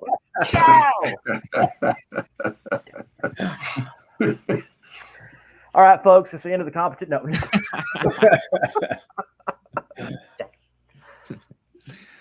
Well, final questions from me, you guys, and Clay, for you first. You know, I want to pull a question from the audience because Andrew, he tunes in every weekend and always has great questions. He says, you know, with you mentioning that Rick Ware already in the process of owning a top field team, he says, does Rick Ware have plans to expand in the future at all? Man, that's a good question. You know, and the truth is, you never know what that guy's going to do. I mean, you know, after he bought the top field team, he bought a AMA flat track team, which has went out and won races as well. You know, so Rick looks at everything, you know, it is what he does for a living. So it's got to make business sense for him. That's one thing that probably separates him a lot from a lot of the NASCAR guys, you know, that like Rick Hendrick, everybody knows him. He's got a bazillion car dealerships or whatever the case may be. Rick is a racer. That's what he does. And, you know, and we all know it's hard to pay your bills doing that. So is he looking at expanding? Probably, but it's probably got to make business sense before he'll do it. And then, Jimmo, final question for you. This is actually from one of my buddies, Dave. He texted me this during the show. He just mentioned, you know, you talked about having a hot weather tune-up and working towards getting a cold weather tune-up to run the, you know, the low numbers. How far are you guys off from running, you know, the low 360s and the big 330-mile-per-hour speeds? Well, I don't think we're real far off from it. I mean, actually St. Louis, I believe we had top speed of the event at 334 or something, which was pretty cool. You know, so I think, you know, we're making plenty of horsepower and so we can run those big 330 plus mile an hour speeds. Where we're lacking is that 8th mile speed. You know, we talked about Rob Flynn running 300 at the 8th. I'm like, man, I'd be happy to run 290 some days. We've really been struggling with our 8th mile speed, but we have some ideas and, you know, we're hoping that we can implement some of those, you know, at the Dallas race and Vegas and Pomona, to where, you know, bottom line is you got to run at least 295 miles an hour to the 8th mile to even think about running a mid 60, a mid to low 60. And, you know, there's a lot of those guys out there, you know, that are running great to the 8th mile. And I see it, you know, on those slips all the time. And we're up in the early numbers, we're up, but then at that 8th mile, we're lacking a little bit. So I think part of that has been a little bit too cautious, just from our issues we had earlier in the year, smoking the tires at 330 feet, you know, quite a bit. And, but it's time to get back and then turn the wick up a little bit. And, you know, kind of like what we did in the final round in St. Louis, it's like, you know, I knew Leah was going to run good. I knew Neil Strasbaugh and Mike Domagala were going to, you know, they ran good the round before. And I'm like, man, I don't want to get outrun. And Connie Coletta, he used to yell at me if we got outrun. He says, I'd rather smoke the tires and get outrun. And of course, I have a little bit of that in me. And you know, so I'm like, well, this thing's either going to make a good run or it won't, but I don't want to get outrun. I don't want to run a 380 and get beat. I want to jump in. I want to jump in there on that right quick. And this has been funny because, you know, following along with all the shows like this, you know, where everybody was like, left lane was terrible, left lane, you know, this, that, and other. And rolling up there for the final round, we were actually in the right lane. And at the last moment, they put us back over in the left. And I'm like, that's it. We just won. You know, we're going to win this race from the lane that nobody wanted to be in, you know. And if you watch it, you know, you could see, you know, Jimmo line me up sometimes way over one way or the other. And you know, he was doing what needed to be done to make the car go down that racetrack. And he did it masterfully. You know, the thing run good every single run. We pitched the belt off in the 2 runs in the middle, but once we kept the thing, we had a problem that we found, and I want to give a big shout out to, I call them the kids all the time. The kids on our car, they swapped the short block in that thing, and we had 55 minutes to do it, and we were up there ready to go and not rushed. And, we went right down that left lane that everybody's been complaining about. And the thing went, really good, 75, 331 miles an hour. And I could hear Leah the whole way. And I knew it was going to be a good drag race, and it was. And it was obviously always super exciting when that little whirly bird is blinking in your lane. And we left there with that Wally. It was pretty dang cool. It was a great event for the Midwest Nationals at Worldwide Technology Raceway. Clay, it's always good to see you win. It's always feel good to see that, and fans love it. And it's good for the NHRA, and Jimmo, you picking up a win as well. Good to have you all on the show tonight. Thank you for stopping in, letting us shoot some questions your way and get some answers. Yeah, thanks for having us. It was a good time. Absolutely. All right, guys. Have a good night. Classic car owners, make your headlights over twice as bright with Holley Retro Bright LED headlights. A plug-in replacement for those dim halogen seal beams, Retro Bright maintains that classic look and lasts 6 times longer. Stay safe and click the link below to learn more. Now, Darren, see, look, I like the NHRA, but there's just times like, why? Have you ever been to a sports car race? I have not. Man, look, the paddock. So the NHRA does pride itself on, fan access, obviously. Every ticket is a pit pass. Well, in sports car racing, in fact, you have a lot of access to the pits, at least the sports car races that I have been to, okay? Mm-hmm. And the hospitality areas and the pit areas at sport car races are wild. They're not F1 wild, but we're talking about hospitality is using the top of the hauler, and you go up on top of the hauler, and there's like a patio set up there, and you're looking down on the pits. That's cool. The guys. Yeah, it's pretty cool. It's a great setup. Cool. And there's some other interesting layouts. So, man. Hey, you know what, Lee? Man. I'll probably have more fun doing that than actually watching a sports car race. Probably. Probably. Never been to one. It's pretty cool. I'm right, just saying. Just saying. Yeah, all right. Not knocking sports car racing, just saying. I probably have more fun doing that. I'm just NHRA. There's times. That does sound good. That does sound really cool, though. That's a good idea. Cool. It is cool. I mean, I'm sure there's someone illegal that was like, nah. Mm-hmm. Oh, wow. How about we talk about points? Let's do it. We just had Top Fuel. We just had Top Fuel on with Clay Milliken and Jim Oberhofer. Right. So again, I don't name these things, so I'm gonna just click one and see where we go. Okay. Just bring it up. What we got? Right, here we go. Boom! Hey, Top Fuel right there. Yes, good job, Top Fuel. Well, we certainly have seen some movement in this points battle in the countdown here in 2023. Clay Milliken goes to 8th. If I remember correctly, he went in 11th. Yeah, it was outside the top 10. And obviously, only the top 10 go on stage at the awards banquet after Pomona. So you want to be in that top 10 to be on stage. But as we look right here, Brittany Forrest, your reigning champ, is 7th right now, 138 markers out. I believe right now, the battle right now, I want to put Mike Salinas in this. He's still in it, but I'm going to put it right there under Antron Brown. I think it's a battle between the top 5 with 3 races left to go. That's my opinion right there. I would agree. I think it is a battle between the top 5 with the races that we have remaining. I certainly, look, is there a mathematical chance for Clay to rob a championship? There is a mathematical chance, but it's out there. It is way out there. I do think Brittany, with that round 1 exit, she is done. Mike, I think we will definitely understand after Dallas. Yeah. Mike could make a move. And another interesting individual that has made a move, and it's going to be interesting to see where he finishes after a year where it was just the wrong place at the wrong time, even though many good runs. Tony Schumacher had a decent run at the Midwest Nationals. Yeah. If he just wouldn't have went out first round in Charlotte, this would have been a pretty good start to the countdown for the Yeah. Sarge Tony Schumacher. You know, Yeah. semifinal to kick it off in Reading, another semifinal this past weekend. But I'll tell you what, going into the Stampede of Speed, the Texas NHRA Texas Fall Nationals, I'm not gonna say it's do or die, but one guy that really has to perform out of Texas, in Texas, the Texas Motorplex, is Justin Ashley, sitting fourth right now, 77 points out. We all talk about it. That great regular season has not had the the performance they would have liked to kick off the countdown. Dallas is going to be a big time weekend for that team.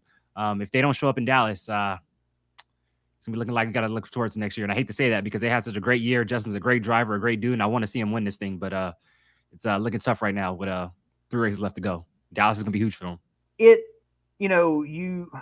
I don't know. I feel like right now there is almost with Doug Coletta, though they're leading, this surprise. Mm-hmm. Wow, we are where we're at. And I feel like with Leah, there is like the swagger, the mojo. Mm-hmm. We know we've got it. We are where we expect to be. Mm-hmm. With Steve Torrance, it's like quiet confidence.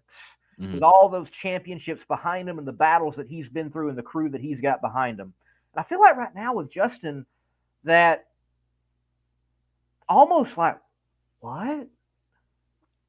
And why are we having what we've got at this moment? Mm-hmm. So it just goes to show, man, like playoff drag racing is totally different than regular season drag racing. Like this is a totally different ball game. And her name is missing me right now on the starting line. I was doing the interviews. I can't think of her name. Hannah Rickards. Yeah.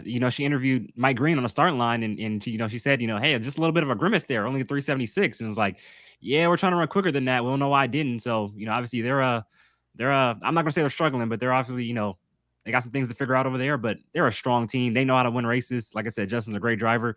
Just hopefully they can put it all together in Dallas and get themselves back in this championship hunt heading into Vegas.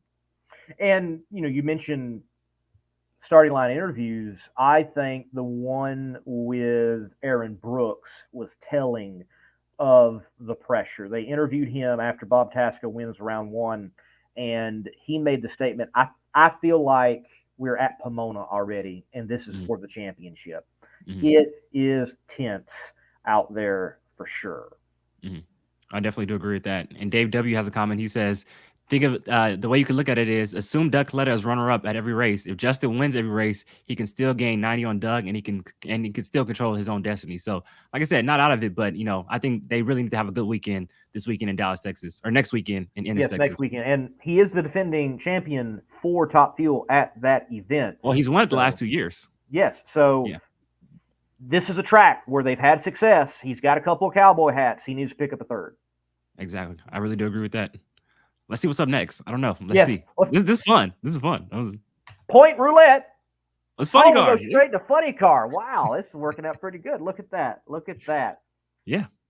Out of this, it's the top 4, man. The crazy. It is the top 4, but I see the guy that's 5th that he is where he is and had such a terrible Midwest Nationals. And I hate it for Green. I hate it for Chad. Chad Green is such a cool dude. Daniel Wilkerson, maybe one of the best sound bites we have in all of NHRA drag racing on the starting line. Mm-hmm. And you have that situation where bloop, parachute falls out. And I need those guys. I need Chad and Tim and Alex, even though Alex got a round win, to go rounds. They're my McKinney cars. I need them to go rounds. And it hasn't been, you said it was a terrible weekend for Jack Green. It's always bad when you go out first round. But you think about it from the countdown, you run a career best, you go to the final round. Yep. You run strong again in Charlotte. It's just you smoke the tires on the starting line in first round. And then you come back to St. Louis. He qualified second, I believe, in St. Louis or Madison. Really? Qualified second. Spectacular run in that last qualifying session. Yeah, qualified second is just, obviously a mechanic malfunction and the parachute falls out and, loses the race. So they've been good. It's just, these last 2 races where they went out first round has really hurt them. But I got to tell you what, this top 4 right now, Bob Tasker, Robert Height, Matt Hagan, Ron Capps, only separated by 33 points. That's technically still 2 rounds with points and a half at Pomona. That's pretty much nothing. It's if we can see a fight like this, for these points to stay this close heading into In-N-Out Burger, Pomona Raceway, Pomona Drag Strip for the In-N-Out Burger, Pomona World Finals, man, we're in for a treat. This is amazing drag racing right here. And I think we're going to see that. I think we're going to see it go all the way down to Pomona we might have in play these very 4 guys this tight. And is this the first time Bob Tasca has led in a countdown? I believe so. Seems like Aaron Brooks and Mr. Okuhara, they have found something over there in that camp. And look, I know that Matt Hagan says he is hungrier than all the others. Ron Capps, Robert Hite, Bob Tasca, referring to them. You can't. I'm sure Bob Tasca would disagree with him. And I tell you what, out of all those 4, Bob Tasca is the only one with a championship. But you think about it, Robert Hite, Matt Hagan, Ron Capps, what do they all have in common? All 3-time world champions. One of them desperately want to get championship number 4, and Ty, Donna Snake Perdome, and the Bud King, Kenny Bernstein. Also, you talk about people who are hungry. You could say the hungriest is Robert Hite. After what happened last year, that team has got a chip on their shoulder, and they're like, we want this because we feel like we got robbed. And, they're kicking themselves, especially Robert. Obviously, we all know it's about how you stage and everything like that. But technically, it's still a hole shot at the end of the day. And he's lost on 2 hole shots the last 2 races. I know he's wants to get that out of his mind and, hey, head into a great track that he's went at before, the Texas Motorplex. So let's see how they do in a couple weeks. We have got a great battle in Funny Car right now for sure. I do want to say this, though. For as much as everyone likes to knock on Jim Dunn Racing at times, Alex is sitting 10th. Yes. And has had a decent countdown, especially from where they started. Mm-hmm. And I spoke with John Dunn briefly, and he mentioned that they intend by Dallas to try to step some things up and possibly make sure that they cement themselves in a top 10 finish. Mm-hmm. Yeah, sitting right now, I believe 10th in points. I saw 10th in points. Cruz Petragon is 11th currently right now, and we know they may be just looking forward to next year. Blows my mind that Cruz Petragon is outside the top 10. But like we mentioned on Inside the NHRA on Sunday, maybe they're just looking forward to next year now. Hey, it was like we know we have no shot at the championship. Let's look forward and try to get an advantage on the competition for 2024. Yes. I guess they're in order. Pro stock. There we go. You uploaded them right. There we go. I did. There we go. I did. I did. So we all know, like, Matt Hartford, it's close from 1st to 6th, right? But it's crazy. All year long, we talked about Matt Hartford, Derek Kramer, Dallas Glenn, Troy Coughlin Jr. Who would have thought with 3 races left to go, Erica and Greg would be at the top of the standings based off their regular season performances, coming into the countdown. Crazy. Well, I think age and treachery has crept to the top, if you know what I mean. Not to say that Erica's old. She's not old, but she certainly is one of the most experienced out there in the field. Now, Greg is old, but Greg has even mentioned from the media room, he was thinking, maybe I'm done. Like, maybe I need to hang it up. I'm not winning. I'm not driving as well. And he's like, hey, I've gone out here and won 2 races, and I'm cutting decent lots all of a sudden. I don't know where I'm getting it from, but I'm getting it from somewhere, and I'm not done yet. Mm-hmm. So in the countdown, he has certainly picked it up. Maybe for him, it's a situation of under more pressure moments, he performs better. And we're in a day and time where, so what about the regular season, honestly? Yeah. It's not like it was where you might not qualify even if you were a top car in pro stock these days, and it mattered each and every time, and each and every round mattered. Unlike now. I mean, you just need to make it in to the countdown situation and give yourself a shot, and that's what they've done. And what did he say? He said, we're not outperforming people, but we're outracing people. And Greg knows how to outrace people. He's been around here for a long time, and that's what they're doing right now. And and hey, I'll tell you what, like I said, Matt Hartford is still in this game. Troy Coughlin Jr. is still in this game. Yeah. There's a lot of guys still in this game, but I'll tell you what, Greg and Erica, both 5-time champions, one of them want to be the first one to 6. I can tell you that. It is surprising to me the fall of Dallas Glenn through this countdown. We had him on this very show. I really thought of people that we had as the number 1 seeds coming on. Dallas Glenn, he seems to be an individual that performs even better under pressure. I'm not saying he's incapable of that all of a sudden now, but something somewhere has stumbled with that particular side of the program. someone that definitely had a good Worldwide Technologies Raceway Midwest Nationals and desperately needed it, that was Aaron Stanfield. Where did he come from? Yeah, great to see him back in the final round. Still winless on the season, but yeah, if you don't remember last year, obviously Erica had that great season last year, but not far behind in the points because he was staying right there with him, going blow for blow, getting the final round stuff like that. Was Aaron Stanfield, and you thought he would kind of build on that coming into this season. It hasn't happened, so still winning races in Factory Stock Showdown, but let's see if he can at least pull off a win before the end of the year. And I think if he does get a win at either Dallas or Vegas, he could be in this championship fight, legitimately in this championship fight going into Pomona, I believe. Yes. Well, I think this battle is at this point a battle between two people, and there is a clear front runner. No, I agree. And, I honestly think Gage has this, but I mean, 99 points with how much racing is still left out there. It's still a battle between Matt Smith and Gage Herrera, despite even everything going on within the Matt Smith racing team. But you just can't count out Matt Smith. Yeah, you can't. But I will say, if Gage does win Dallas, you can start engraving his name on the trophy, I believe. Just saying. I would have to agree, but we'll see how Dallas goes. And I don't think you cannot count out Matt Smith. Honestly, if it was anyone else in that second spot, I think you could almost go ahead and hand it to Gage. But because it's Matt Smith, just can't do it right now. And I'll tell you what. So 99 points, right? I feel like the only one that could beat Gage Herrera is Gage Herrera. And I feel like nobody's going to outrun him. But say they go to Dallas and they stumble in round 2. The bike bogs and he stumbles in round 2 and Matt Smith goes on to win the race. He's right back in this thing. It can happen. Right. That's why you can't count him out. Right. Look, I have to echo what Clay said in that right now, it is the good old days. We're getting some great drag racing across the board. It is certainly good. Well, we're not done talking drag racing quite yet. We'll go a few more moments here on the Competition Plus Power Hour. We can cover some other things. There is more going on in drag racing. Take a few questions. Darren, as I'm finding the overlay, any questions you see from the from Andrew gallery? Let's take one. Yeah, he said, do you think we will see some changes for some teams that are struggling like Cruz or Josh Hart? So I asked this on Inside the NHRA on Sunday night. I'm like, hey, with the struggles that Cruz Petragon has had, pretty much not just this year, even going back to last season. This is the third year of the John Collins, kind of experiment. And we know John Collins is a great crew chief, has tuned Tommy Johnson Jr. to a lot of wins in Nitro Funny Car, but just hasn't translated, with Cruz Petragon and that snap-on Dodge. So could we see some changes? I know they brought Lee Beard over. I don't know how much that has helped, but you guys seem to think, that, hey, let's keep this thing in place for a little bit longer. As far as Josh Hart's deal, I believe his crew chief, what's his name again? I can't think of his name.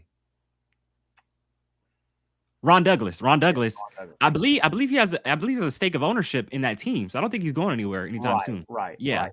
And I will say, I'm sure I haven't talked to Josh at the recent national events that I have been at. He's frustrated with the lack of performance, and from what I can recall and talking to him, not sure why. It's just very strange. But they definitely want to turn it around, and I'm sure they're going to get it figured out and turn it around. With Cruz, there have been moments of brilliance. If you go back to the first part of this year, they were heroes. And then all of a sudden, a stark drop-off, just wham.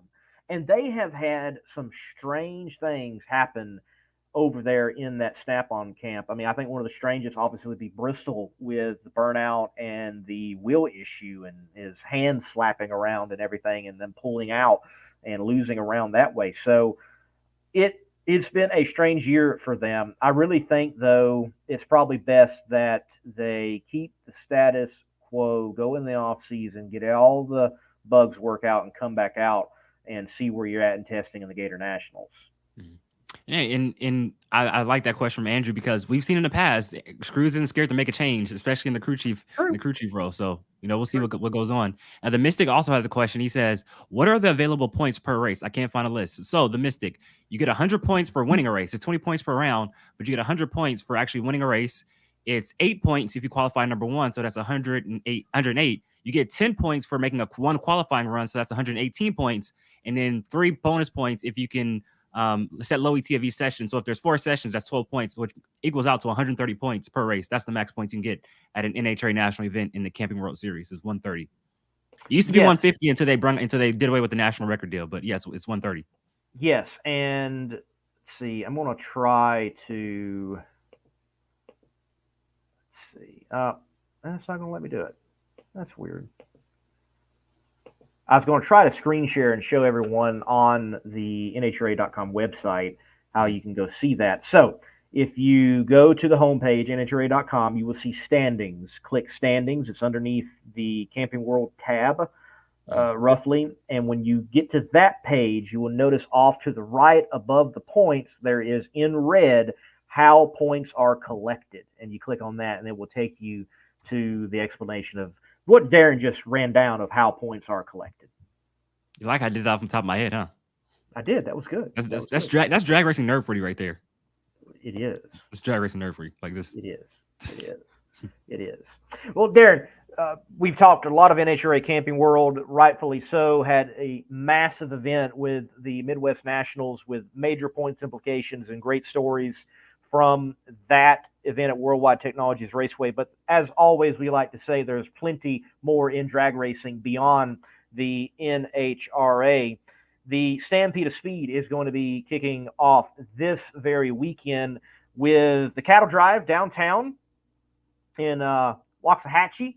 And that's going to be a cool experience. I love what the Stampede of Speed is doing and pulling a lot of stuff together of local flavor with drag racing and creating that festival feel. But that very Friday night, October 6th, I believe it is, they roll right into drag racing with Scott Palmer's Nitro Sideshow, which is a good show in drag racing. They'll have a lot of interesting vehicles out there, and they will be burning nitro and methanol and putting header flames in the air, and all doing for a good cause with the Race to Feed the Finish Line food drive.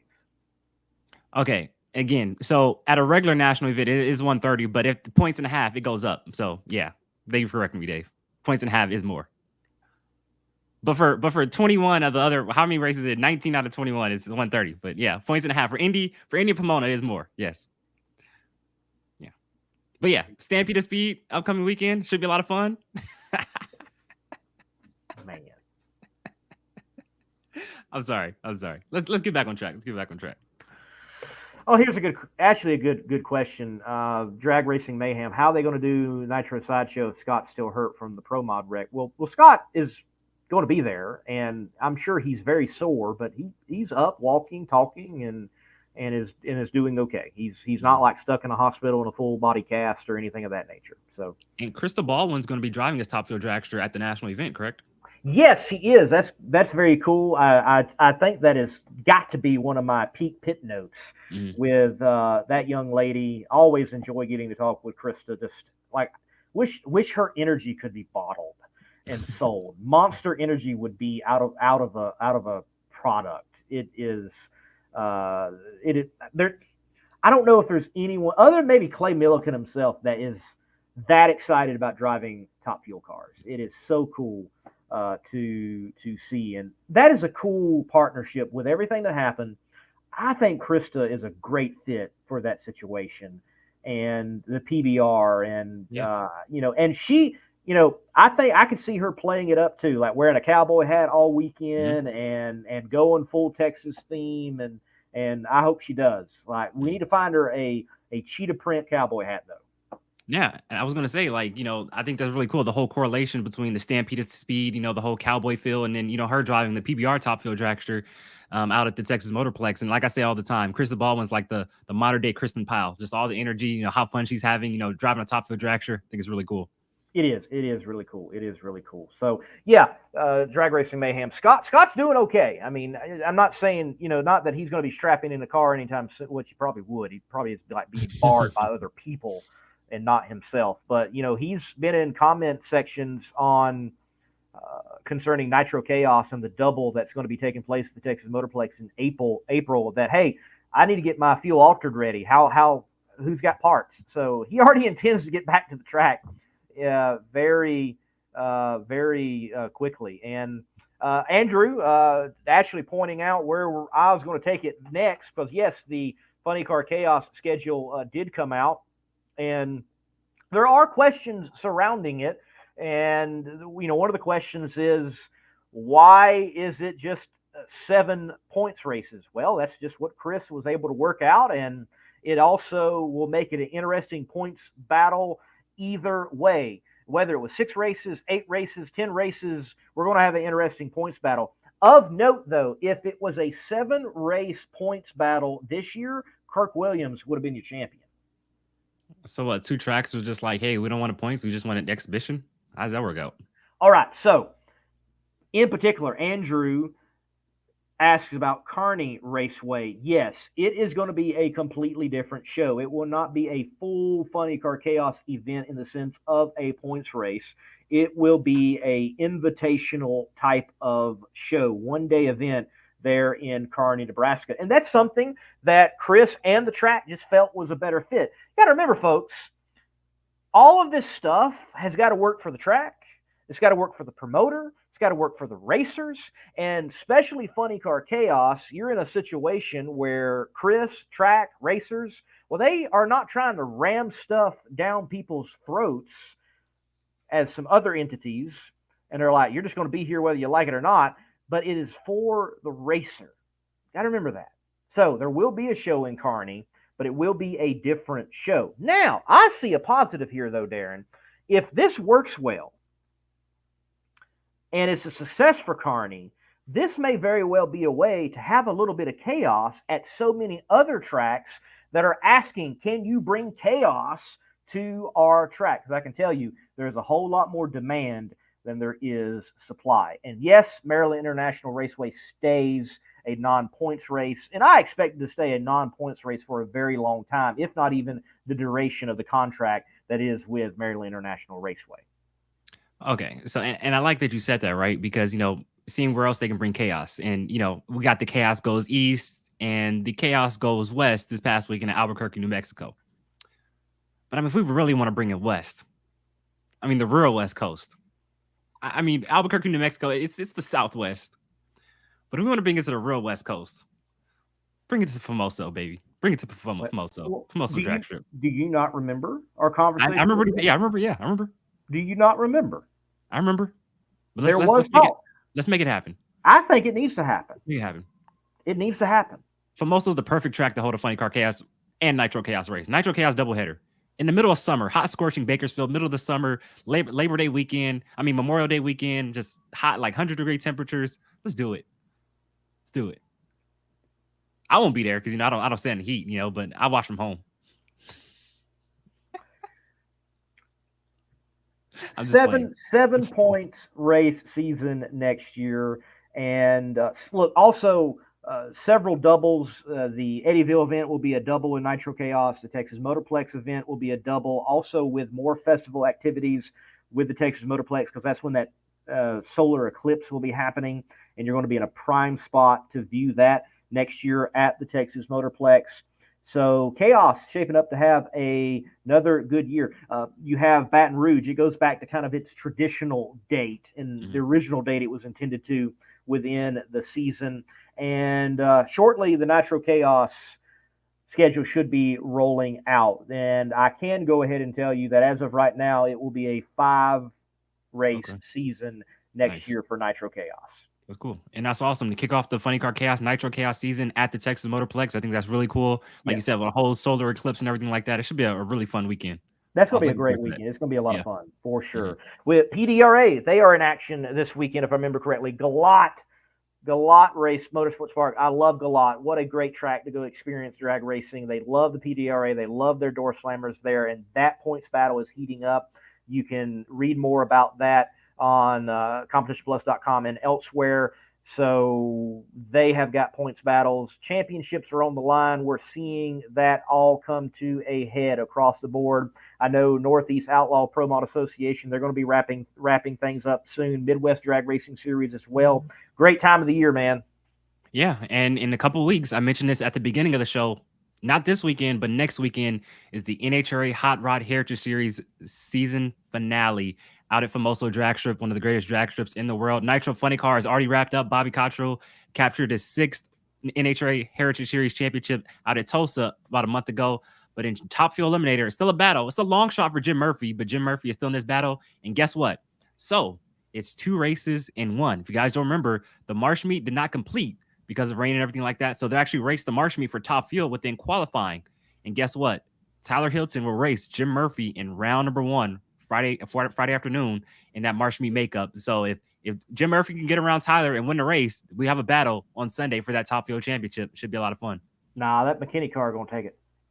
Hey, they're bad fast right now. They're trying to sweep the season. They've won everything so far this season. Wouldn't be surprised if they win these last 2 also. For sure. Well, I'm just glad that Top Fuel will show up and run at that particular race, and we see a completion of the March meet and the last race of the year. And something else is going to be taking place soon amongst the Heritage guys as well.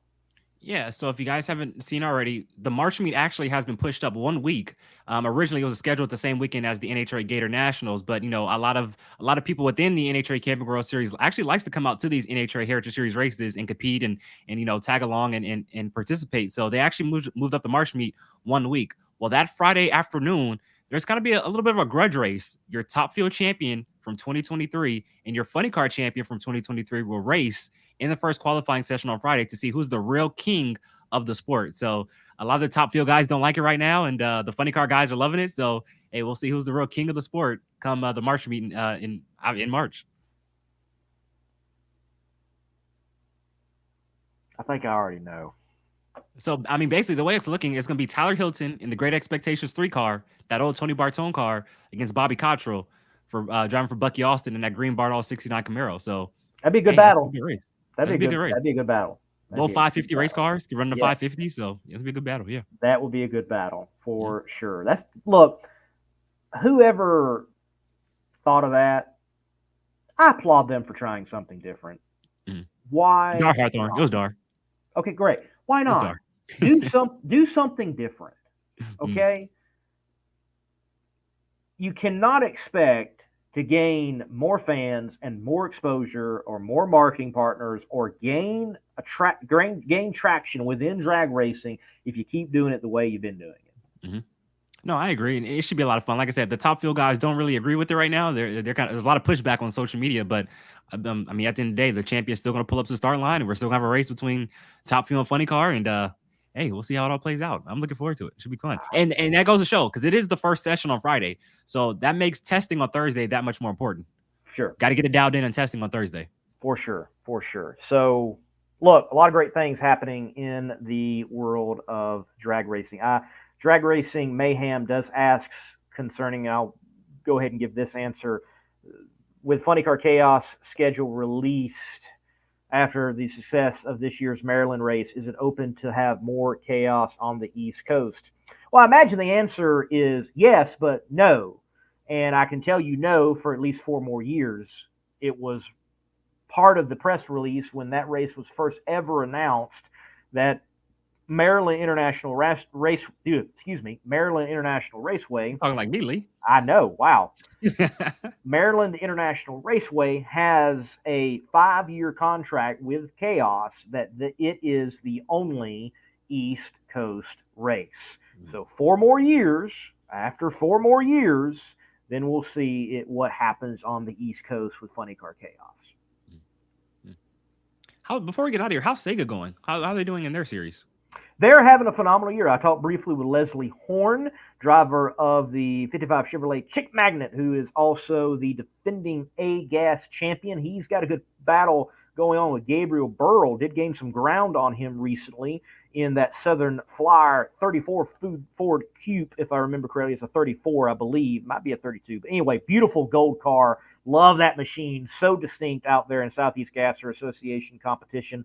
It looks like that Tim and the Scalded Dog is, scalding the rest of the competition, and he's going to get another championship in C-Gas. But a lot of great competition is happening there, and you're seeing some things opening up quite literally within Southeast Gasser Association competition. Not of being period correct, but a little bit more for the fans, if you will. And I think their next event, it may even very well be this weekend down there at Gulfport, Mississippi. Wonder how many brothers down there in Gulfport, Mississippi.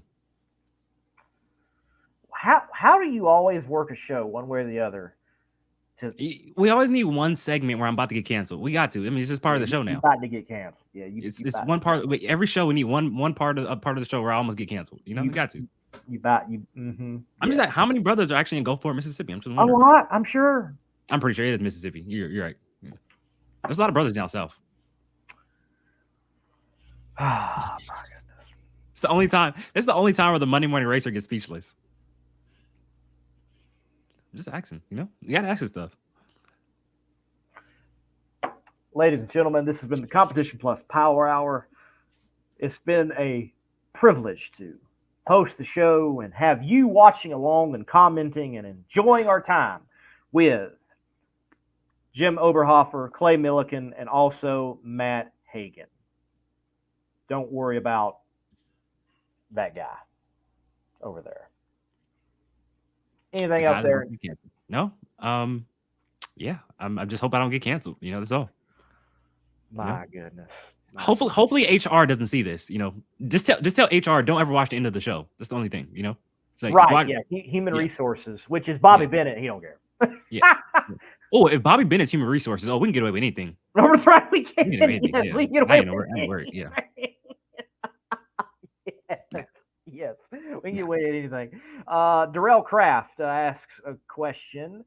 He says, how do you guys feel about the Mount Motor Pro Stock NHRA news? Darrell, look, I'm going to be honest with you. I've been a fan of Mount Motor Pro Stock since I first ever saw Mount Motor Pro Stock. And I first saw Mount Motor Pro Stock at what used to be known at Red River Raceway, Gillum, Louisiana, for an IHRA national event. It's the first time I ever saw Mount Motor Pro Stock. And I was shocked. I was amazed because they are literally mountain motors. They're huge. I remember just thinking to myself, man, that makes what they have in NHRA look puny, because they are. But I don't understand it. I don't understand it. I don't know why I hope it works out for the mountain motor guys. I do. But why they keep barking up the NHRA tree when it seems like they don't quite get the respect of other classes, probably because they are an old IHRA brainchild. I don't understand. Why not fully embrace the PDRA or fully embrace some other scenario or situation, but they keep doing whatever they got to do to be a part of and with the NHRA. And you can say whatever you want to say. Some of them might say, oh, well, it's because we like running in front of fans. Well, I love Mount Motor Pro Stock, and I oftentimes film them when they're at an NHRA race. And guess what? There's not a lot of fans in the stand because they went back because Nitro ran. That's just a reality. You're trying to be a top card item at a body that doesn't understand who you are, and it's got to be constantly explained, and Nitro is king. Find your card and promote it and be top. I agree with that, man. I echo everything you're saying. I got nothing more to add to that. I agree. There you go. That's my thoughts. I agree. Drag Racing Mayhem, I think that's actually one of the bigger parts, is they do want to run quarter mile. I get it. But figure it out elsewhere. I had to. I'm sorry. I had to. Oh, man. It's been a great show. Hopefully we're on air next week. Hopefully. Hey, by the way, folks, there's not an NHRA national event this weekend, but after Dallas, when do you intend to go live, Darren?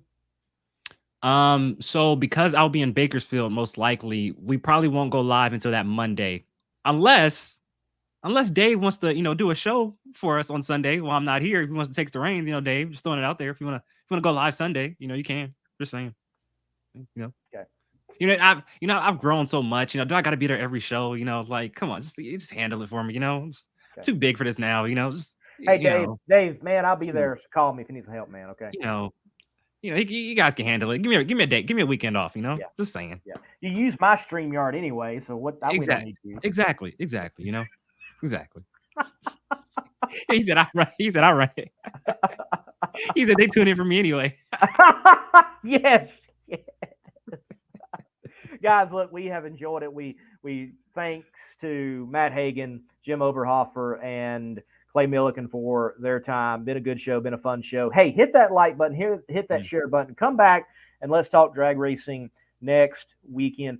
Look, I know we say it, but it helps tremendously when you hit the share button and you hit the like button. We do need you to do that on whatever platform you're watching on. If it is X, hit that heart, retweet. If it is YouTube, hit that like button. It's hard to share, but hey, hit the share button and put it on your Facebook profile. And if you're watching on Facebook, like and share, and definitely comment for us.